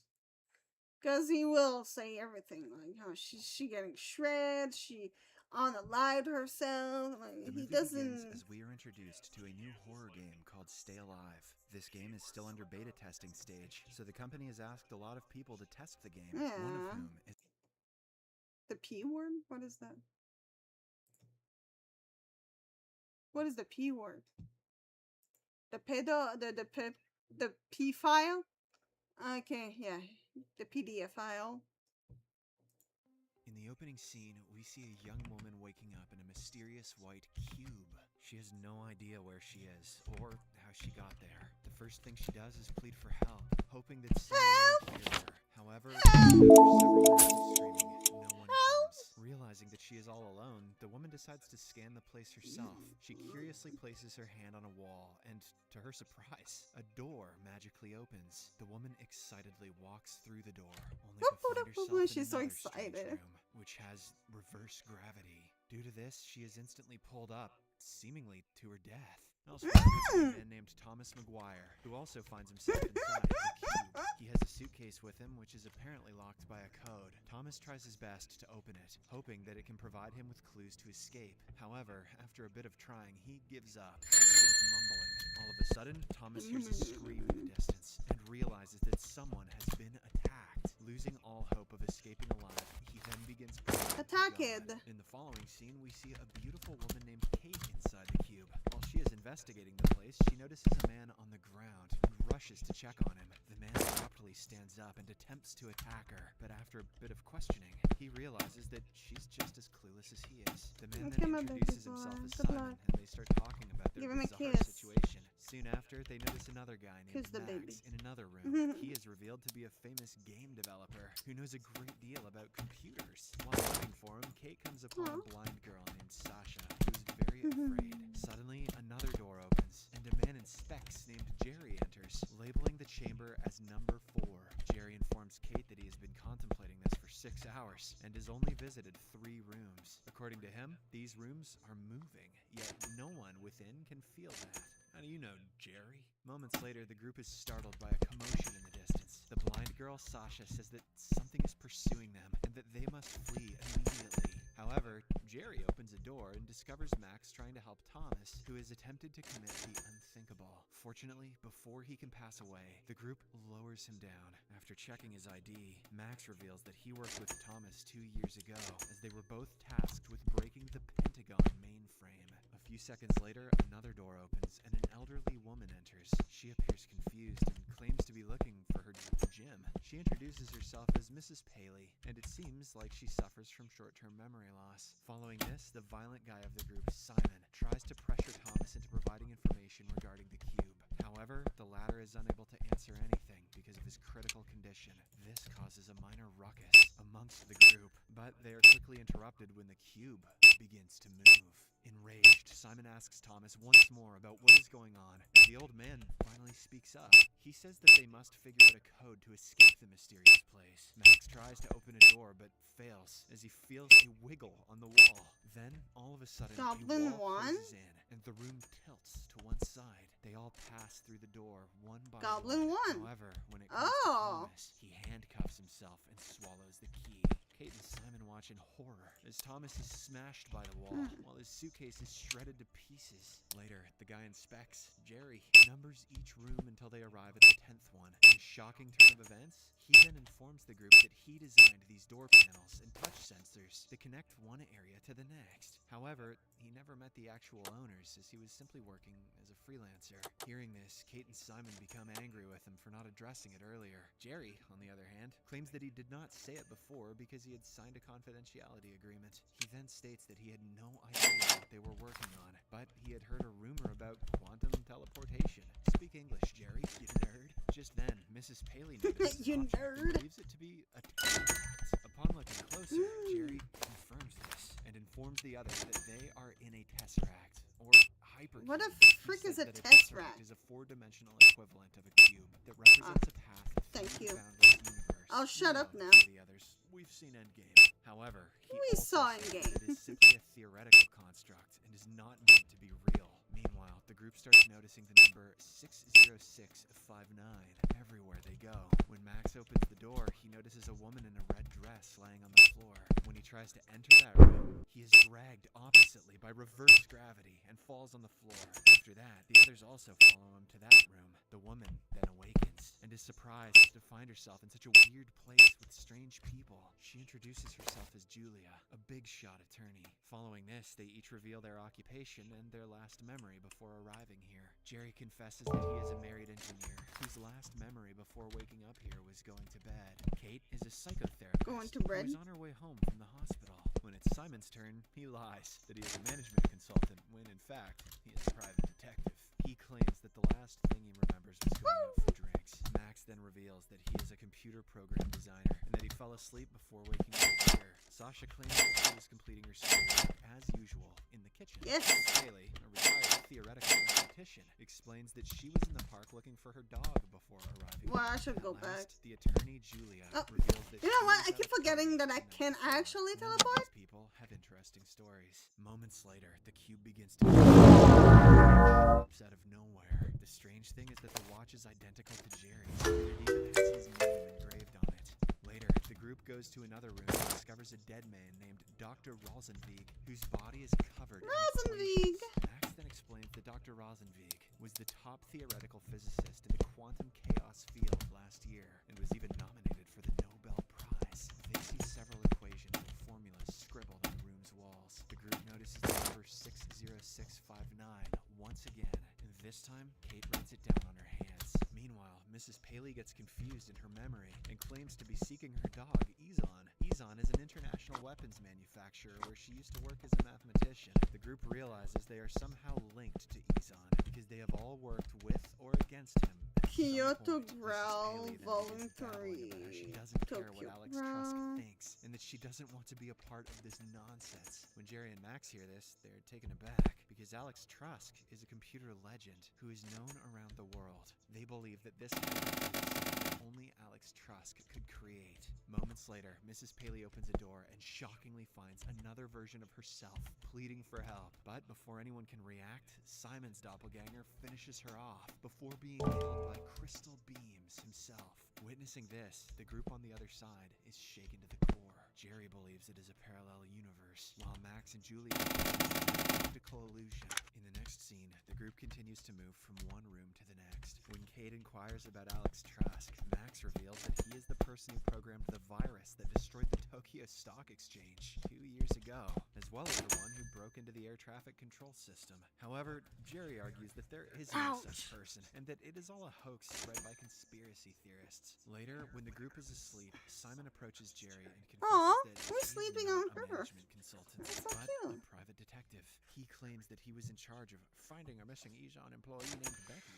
Simon believes that this is the reason why he is locked here. Just then, Sasha, who has acute hearing, hears a noise and awakens everyone. The group then observes a hovering square in the center of the room. It goes through several tesseract forms before becoming a lethal and quickly spinning frame. Terrified, the group rushes to the other room, but Jerry does not make it on time. He is drawn into the tesseract and dissolved by the blades that shred him down to the atomic level.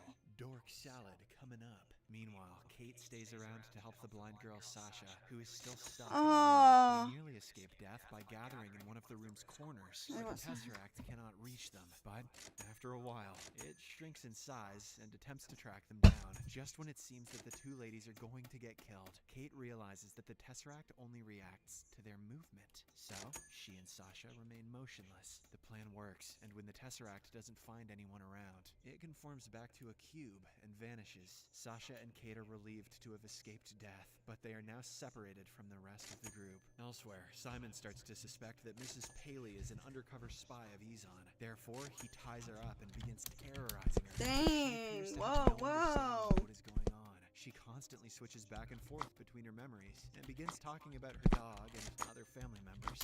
Seeing this, Max and Julia believe she is innocent and try to stop Simon, but he threatens them as well with his knife. All of a sudden, some crystal beams begin to grow from the wall. Simon quickly unties Mrs. Paley to save her, but instead of running away, she grabs onto him. The old woman says that she doesn't care if she's dead. She just wants to take another life with her. Hearing this, a scared Simon finishes her off. Crazy old bat. Meanwhile, Max and Julia Crazy old bat.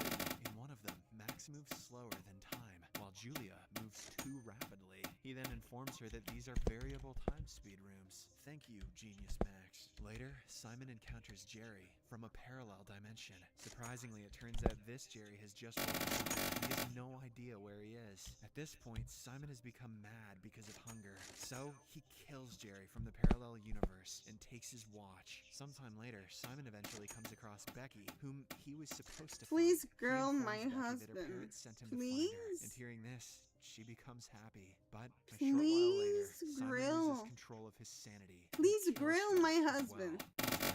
Please Julia, grill she my develops a husband. theory Oh, of yes, in that's the which book. players I can remember create a now. 3D environment while using Dang. several time signatures. He I then need to says that repeat it business multiple called times in my Cyber head to Thrill had stolen his game, catch and he was on what I'm planning to saying. sue them. Upon hearing this, Julia urges him to give up, claiming that he can never win because Cyber Thrill is associated with Izan.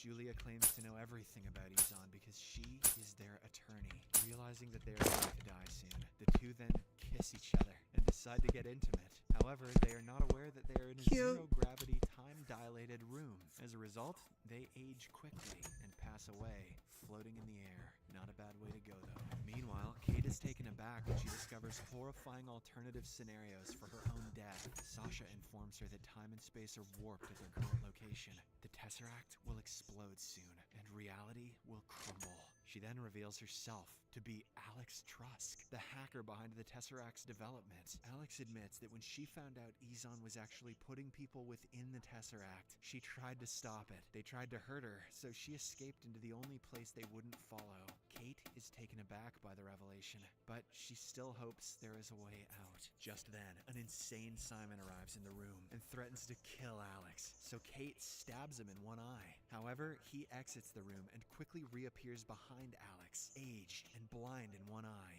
Alex starts babbling that they are all dead, which causes Simon to lose his cool and snap her neck, killing her instantly. Seeing this, a distraught Kate grabs a knife and finishes off Simon brutally. She then checks Jerry's various watch duplicates and understands that 60659 is the time when the Tesseract will explode. 6060. Oh yeah, 606 o'clock.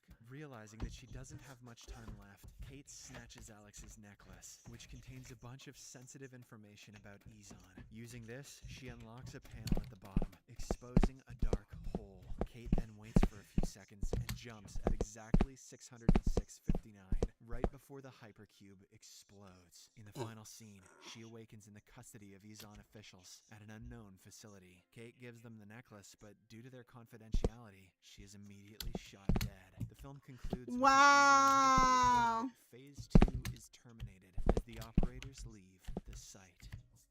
Subscribe for more videos like What was this. the point Turn on then? notifications. And leave a like to help us out. Thank you for watching.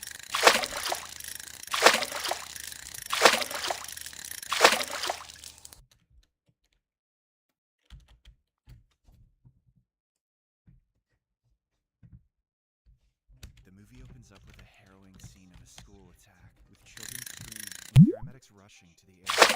Among the helpers is a psychiatrist named Dr. Strange, who enters the school to find a young woman traumatized by the experience. Dr. Strange visits the little girl and tries to take her into someone else. The scene then follows by several years when an adult Wendy returns to the school. It's revealed that she's struggling with mental health issues. Ooh, get Nafton Volume 2. Her husband Lars and their son Carl in a small house. Although they have a very close bond, every single day is a challenge for them due to their limited finances. Later, we get to know that Wendy works at a diner with a fellow named Omar. Omar is a shy person and always tries to get away from him, but today he decides to ask Angela for information. The latter decides to tighten the warrant. Despite the fact that Wendy is her best employee. Shortly after, while taking out the trash, Wendy meets a homeless man named Merrick, who asks her for the leftover food. As she obliges, he suddenly mentions, "You are the one," and runs away without giving her any context. What a troll. On her way back home, Wendy is lost in the forest when suddenly Merrick stabs her from behind. He urges her to stop taking medication, claiming that it's best to act herself, as especially when you think he is crazy. So to prove that he Yay, has superpowers, Merrick jumps off the battery! highway bridge and purposefully gets run over by a vehicle. That proved nothing. Wendy is left in utter disbelief at what she just saw, so immediately she calls the police. The next day she goes to her therapy session and finds out that Dr. Stern is her new psychiatrist. Wendy shares her encounter with Merrick, but tries to brush it off. However, decides to ask about it the daily night. Later, when Wendy returns home, she finds a policeman right on the door, adding to her stress. The following evening, she once again meets Merrick outside the diner and is taken aback. All this while, she had thought he was merely her imagination, but seeing him face to face after what happened the earlier night, Wendy tries to ensure that he is still alive. The man simply hands her a bottle before fleeing the scene. Because of the encounter, Wendy starts to feel overwhelmed, so she decides to stop taking her medication. The following day, she experiences withdrawal symptoms and finds it hard to concentrate at work. She becomes increasingly irritable and short-tempered. Wendy is confronted by two catcalls, who covers the temper. She insults them nastily, prompting one of the men to lunge towards her. However, Wendy gets angrier by the second and ends up pinning the man on the floor. As the other goons attack her, she amazingly hurls them into the air, several meters away. Wendy, on the other hand, doesn't seem to be phased and returns home. She has regained her abilities, which had been suppressed by the medication. Wendy then cuts to her father, Elmar, having breakfast. They always encourage him to join in the pursue a career in medicine. It is revealed that he is a superhero. Has known him as one day, Angela finds a body and really has a go at Wendy. Ooh, She got a even threatens to take it shark! out of her paycheck. Unable to contain her anger, Wendy loses it and lifts her boss by the collar, shouting at her to be polite. After she gets an apology, she lets Angela go, but not before Wendy walks out. In the future, Elmar also witnesses all of this from nearby. Instead of getting shot, he's impressed. Wendy picks up the flyer given to her and heads to the office. After the house ends up in the he explains that the most symptoms Wendy is experiencing is anything wrong. Instead, he also reveals that Mermaid. she's the only ones, and that the government has been prescribing medications to those who have powers in order to suppress them. Even Dr. Stern is involved in the conspiracy. Hearing this, Wendy becomes angry and decides to find the truth. So, she makes her way to Dr. Stern's office. As Wendy searches through the files, she stumbles upon a shocking discovery that her colleague Elmar is also one of Dr. Stern's patients. Concerned about his well-being, Wendy decides to pay him a visit. She surprises Elmar by climbing through his window and urges him to stop taking the blue pills that suppress his power. And to embrace him and become a the following day, Wendy's newfound power allows her to confront Elmar and finally secure the promotion she has been eyeing for so long. Later, Elmar approaches her and reveals that he has stopped taking the pills. He also displays his new power, the ability to generate electricity. The two then decide to celebrate by taking a walk. Along the way, Wendy uses her abilities to rob and steal machine. They eventually end up dancing and having fun outside a club. Wendy spots some guys following other women and so to keep them dancing, she and her husband lure them into the basement and beat them to a pulp. After the time, Wendy surprises her husband Lars with the money needed to pay off their debts. Meanwhile, it's revealed that one of the dudes who was beaten up inside the club has reported the incident to the police. The officials don't believe that a single woman could have taken on multiple guys, and so they assume that he is crazy. But just then, Dr. Stern shows up at the station and explains to them that the woman is indeed superhuman. Anyway, Wendy takes them to the abandoned water tower where they meet Merrick. Larry is wary at first, but soon becomes happy when Wendy showcases his powers, powering up the entire team.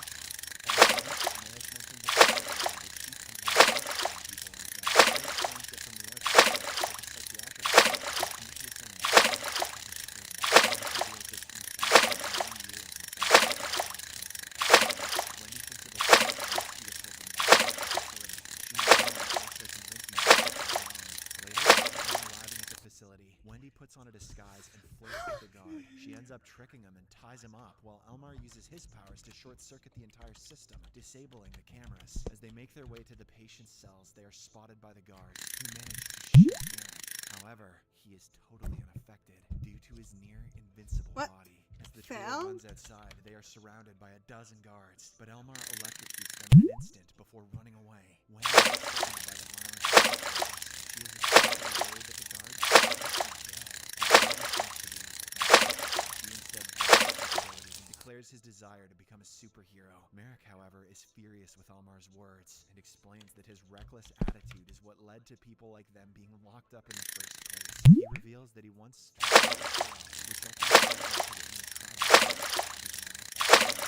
Later, he returns home to find a beautiful girl waiting for her. He suspects that she didn't go to work and immediately assumes that she's been cheating on him. Wendy is confused and doesn't know what to say, but the next morning, in an effort to salvage her relationship with her husband, she lies and admits to having an affair with a college friend.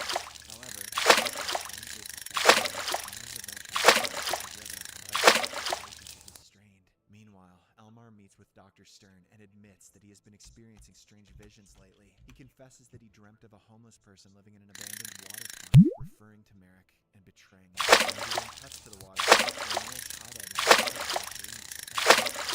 Back at work, she is having a backyard party with several friends and acquaintances. Fed up with the recent events, she simply wants to spend some time with her family. However, things take a drastic turn when Elmar shows up uninvited and informs Wendy of Merrick's arrest. He tries to convince her to run away with him and start a new life, but she rejects him and kicks him out of the house. Meanwhile, Lars becomes furious when he sees Elmar leaving and assumes that he is the man Wendy was having an affair with. He confronts her about it, leading to an argument. Wendy, who is unable to continue with her lies any longer, finally reveals her abilities, but Lars isn't convinced. He starts believing that she is delusional. This makes Wendy so angry that she hurts Lars through the coffee table, while her son stares at them in complete shock. The other guests also witness this, and realizing that she has been exposed, Wendy quickly flees the scene. On the other hand, Elmar is consumed by his thirst for power and control. He takes out his frustration on his father and electrocutes him, making him fall to the floor.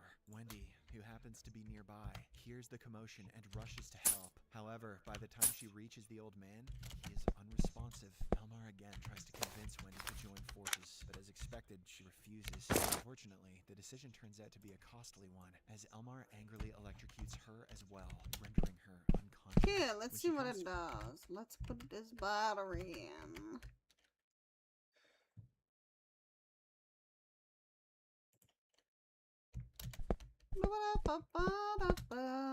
What does it do? No! That is so cute!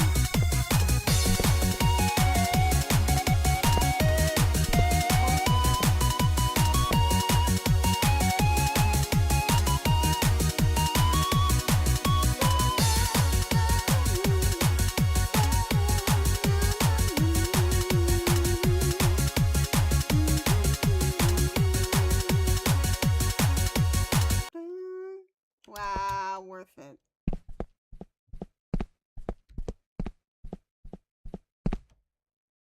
Wait, what?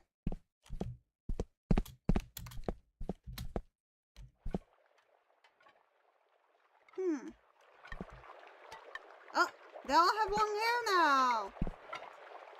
What the heck? Is it just a bug?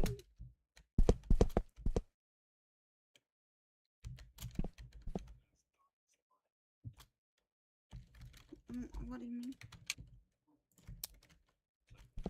Yeah.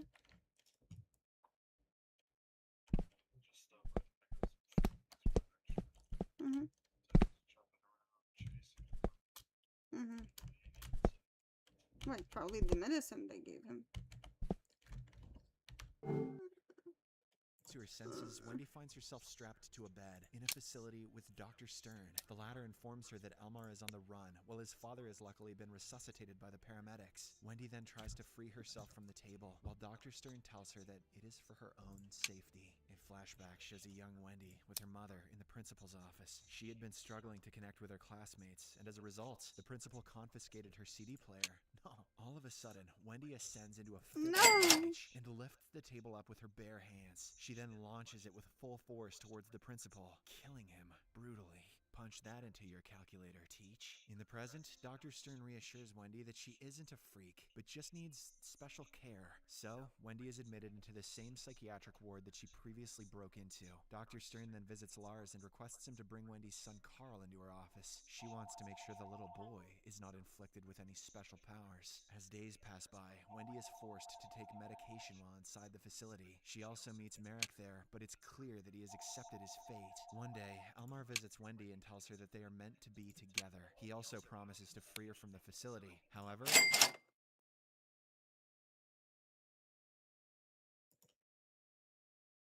Wendy ignores all of his claims and instead calls the guards for help. Enraged at the betrayal, Elmar announces that he will go after her family and kill them one by one. In the next scene, we get to know that Carl has also been prescribed the blue pills from Dr. Stern. All of a sudden, the power is cut off from their house and Elmar arrives there. Back at the facility, there is a similar power cut, which enables the prisoners to escape, including Wendy. However, once outside, she is confronted by Dr. Stern and a few guards. Things look grim for our protagonist, but out of nowhere, Merrick arrives at the scene and saves Wendy. He bravely fights the guards and subdues them one by one. Unfortunately, in the process, he is shot multiple times. As Merrick is on medication, his powers are sedated, and thus, he peacefully dies, hoping to see his family again. A while later, Wendy makes it home, where she finds her family being held hostage by the crazy Elmar. She tries punching him, but without her powers, it is not of much use. Just then, Lars tosses her a rubber glove so that she can hit Elmar without getting electrocuted. The plan works, and at the same time, Wendy's medication also wears off. Wendy's she regains nuts. her powers, using all her strength. She then punches Elmar through the wall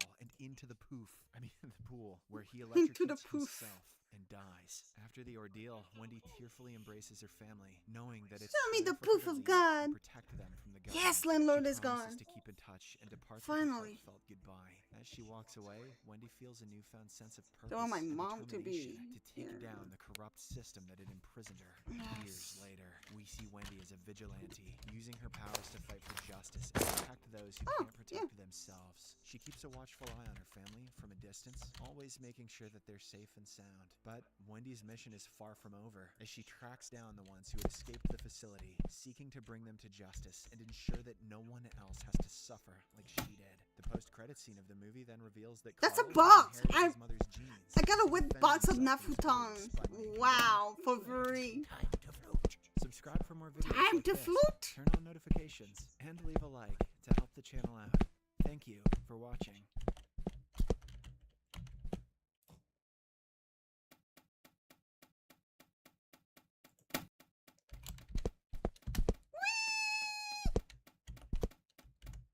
Hi, Mystery Recap here. What is that? Today, I'm going to explain an American sci-fi thriller film called Time Lapse. When the Spoiler villainess. When the Watch out, villainess take care. 2. It's The movie starts as we see a painter named Finn trying to paint a canvas in his apartment. He lives in the same apartment with his girlfriend, Callie, and his best friend, Jasper. Finn is also the manager of that Callie, apartment complex, while Jasper is Callie. a gambling addict.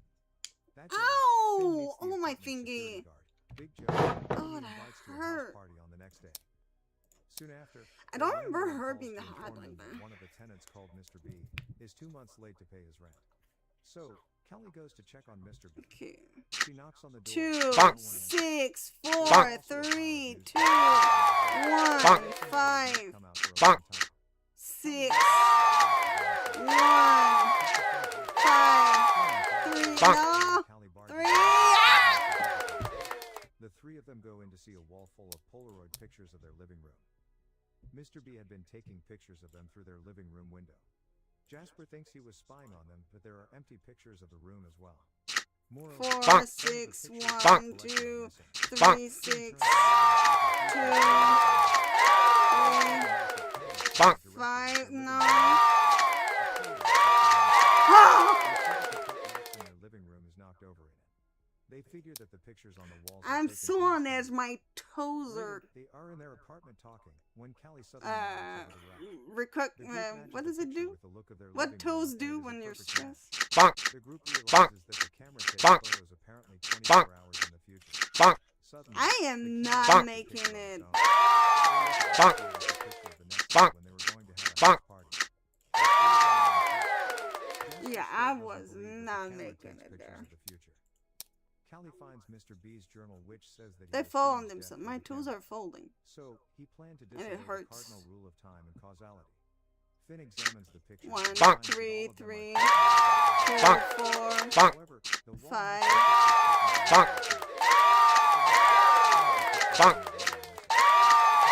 Nice. That was lucky. Finds his dead body there. His face looks burnt and rotten, but his clothes are fine. Jasper thinks that he died because he disobeyed the cardinal rule. They are now back in their apartment, when Jasper suggests they use the camera to gamble. Finn is doubtful of the idea, but Callie supports it. That night, they have a house party. Jasper and Callie dance with the guests, while Finn goes to Mr. B's place, and takes a picture Not of Mr. Jasper at Beast. 8 p.m. He compares the Polaroid picture with the picture he took, and it is exactly the same. Just then, a picture comes out from the camera.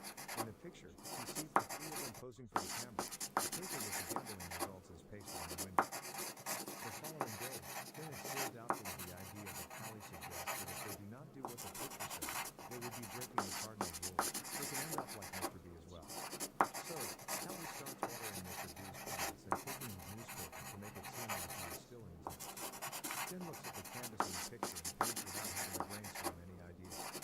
Meanwhile, Jasper takes the gambling results to the window every day.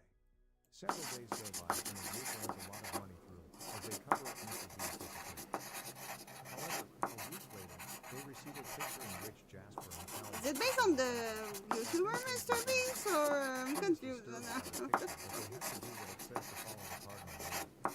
So, that night, Jasper and Callie kiss, as Finn paints. But the actual kiss goes on too long. Angry and jealous.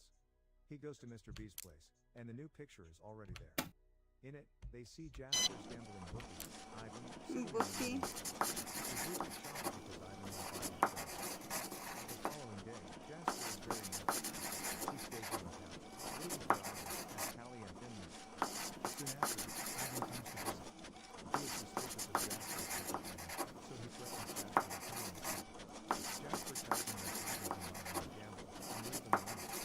Just then, Callie and Finn arrive with the new picture. In the picture, Callie is nude, posing for Finn's painting, as Jasper's silhouette slides on through the mirror. Ivan gets a look at the picture too, and then he leaves. After the next day, Finn and Callie get ready to paint. Callie poses as Finn paints her, but exactly as they see Ivan outside the window. Turns out that the silhouette from the picture was actually Ivan. He and his goon, Marcus, threaten the group and find out about the camera. They make a deal. Now the group has to pose for the photos with gambling results every day for Ivan to make bets on. He wants to profit off the camera himself. The group does as Ivan says. They provide him with the gambling results for a few days. When suddenly, one day, Finn notices that the picture has a weird painting on it. This photo shows a hastily made skull and crossbones on the canvas. It is not Finn's usual style of painting. The group thinks that the Finn is trying to warn them of something, so Jasper is very nervous the next day. He hides several weapons around the living room in case someone What do you mean, the future? with his knife. That evening, Finn runs into Big Joe at the gate, who has just gotten a job as a police officer. But as they talk, Marcus spies on them from his car. Joe gives Finn his card. He is a police officer now. When Finn comes back to the room, he tells Jasper what's happened. Sometime later, Ivan and Marcus Change, arrive me as suspicious of Big Joe. kid, They find the kids. card of the police Me and kid, question the trio kids. about Me their connection kid, with Joe. kids. I don't They remember threaten to how it kill all looks three of them. like. But Jasper lies Okay, I to him mean- that he has seen tomorrow's picture, which is Ivan being killed by Marcus in it. The woman with This glasses. makes Ivan suspicious of Marcus, so he goes to Mr. B's apartment to look at the picture and confirm it himself. Meanwhile, Jasper stabs Marcus as he had practiced. When Ivan comes back, he sees Marcus dead, and Jasper attacks him with a bat and kills him as well. The group hides the bodies in Mr. B's storage unit. They see that the new picture is actually a picture of Jasper sitting on the couch with a pile of money in front of him. They take all of Ivan's money, so now they have money to tell. At night, Finn suggests that they split the money without the money. But the other two are against the idea. At night, someone knocks on the door. It is Mr. B's friend and colleague, Jasper, who is looking for Mr. B.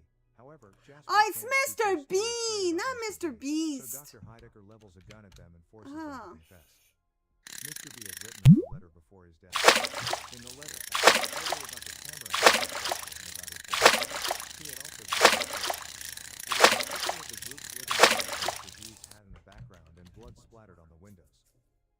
seen the picture and thought that he was about to die, so he locked himself in his storage unit. They take her to the unit, and Heidecker realizes that Mr. B did not die because of the rule of parting. He reached for the shovel and died because of the port over. It was just an accident. Heidecker also tells them that the picture is of tomorrow. Finn and Jasper are surprised to know that the camera can click pictures more than 24 hours in advance, but currently it is set to 24 hours in the future, and the camera is always set at 8 p.m. Knowing that Heidecker is of no real use, Jasper kills the camera. He finds her body there and comes back. Finn blames Jasper for killing an innocent woman, so he has now decided to move out of their place. At 8 p.m., Jasper takes the picture with a pile of money, while Callie goes to look at the picture for tomorrow. Finn comes out with his suitcase packed in order to leave the place and flee. He goes to Mr. B's place, where Jasper and Callie are sitting in the couch. The next day's picture is a picture of Callie and Jasper having sex with Finn on the couch. Ew. Finn is furious at these. Callie runs away from him. Then, Finn shows Jasper an engagement ring he had bought for Callie a long time ago. Nice. As Finn talks, Jasper hits him on the head, making him go unconscious. He drags Finn to the He's storage going unit bye-bye. and ties him there. Jasper wants to do what the camera says, making sure the photo happens. He never will. Jasper then goes to the apartment and waits until tomorrow. The next morning, Finn goes to the storage unit, turns the ropes and frees himself. He takes the key from Mr. B's pocket and escapes from the storage unit. He then takes a bottle of water and goes to Mr. B's place. He kills Jasper from there and threatens to pour water on the camera. Finn wants Jasper to let Callie and him go away and move to some other place. Dang, that Jasper camera is calls big. Callie outside and points his gun at her. He tries to threaten Finn to kill Callie, but it doesn't work. Finn asks Callie to look into Jasper's pocket where she finds Callie. She is dead. Then she takes Jasper's gun and opens the door for Finn. All three of them are in the apartment now. Finn tells Callie to pack her clothes. They plan to flee as soon as possible. But as Callie goes to do that, Jasper attacks Finn. He is almost about to kill Finn. Callie appears from behind and kills Jasper.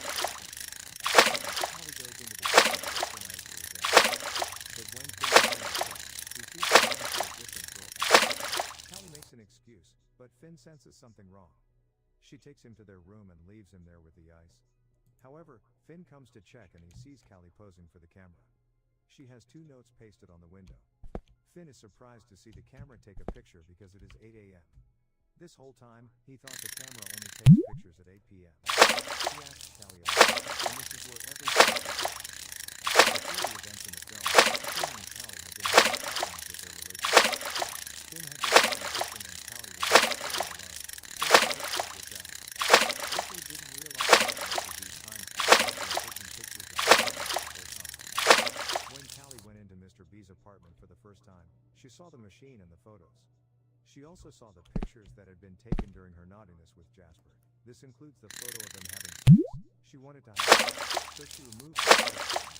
She also argued that the machine would take pictures at 8 p.m. But Callie kept the 8 p.m. secret because she took a picture of herself from the following morning standing with notes that read, "Not coat stand over." Hide last week's daytime photos, so she decided to hide that 8 a.m. information to pass instructions secretly to herself. These instructions are to help her get things closer. All this time was spent to water the plants at Mr. B's place in the morning. Callie took the 8 a.m. picture with a message from the future. One morning, Callie got the 8 a.m. picture that reads that picture for too long. So when 8 p.m. arrived, she followed that instruction and stretched out the kiss. She was rewarded with Finn getting jealous. All she wants is that for him to fight for their relationship. The day before, Callie had already received a message at 8 a.m. from herself to switch out the picture with the secret. So she followed the instructions. The purpose was to make Finn jealous and fight for their relationship, and it turned out to be successful.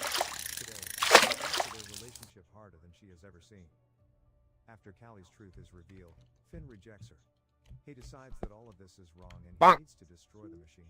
But Yeah. Callie shoots him first and kills him. This creates the blood splatter on the window, just like in Heidecker's photo. She wants to put up a message for 8 p.m. saying don't get caught at the window. She thinks that if she sends herself a message in the window when the photo is taken, it will send a message to herself 24 hours ago, preventing these events from happening. Just as she's waiting for the camera to go out, Joe, the cop, shows up and asks her to open the door. He finds people dead in the hall, so he takes Callie away. Callie leaves peacefully, confident confident that all this will be over once her past self sees the message she has taped, and the timeline will reset. Joe leads Callie out of the house to arrest her. But just then, the note she left falls off the window. Callie tries to run back to stick the message back on, but Joe drags her away. The camera takes its 8 p.m. snap, and before the image develops, it cuts to black and the movie ends. Callie cannot change the event because this is predestination. The causal loop has already occurred. It can't be changed. Subscribe for more videos like this, turn on notifications, and leave a like to help the channel out. I hate loop movies like this. Doesn't make any sense.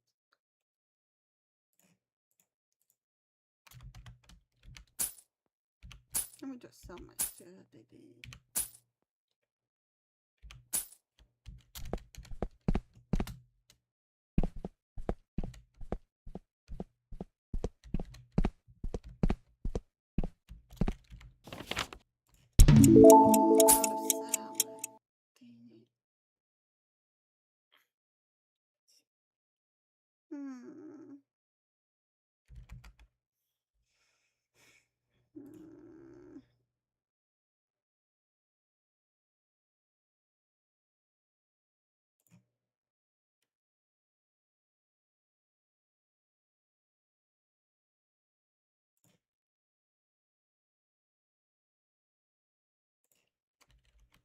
The movie opens with a glimpse into the lives of 3 different married couples. The first one comprises Cosimo and Bianca, who look happy with their relationship and are close to one another. Contrastingly, Carlotta and Lele are the second couple, who appear to be experiencing tension in their relationship. Lele can be seen messaging someone hiding in the bathroom. Not that while type of Carlotta is tension drinking that I'm wine alone thinking. and Okay. changing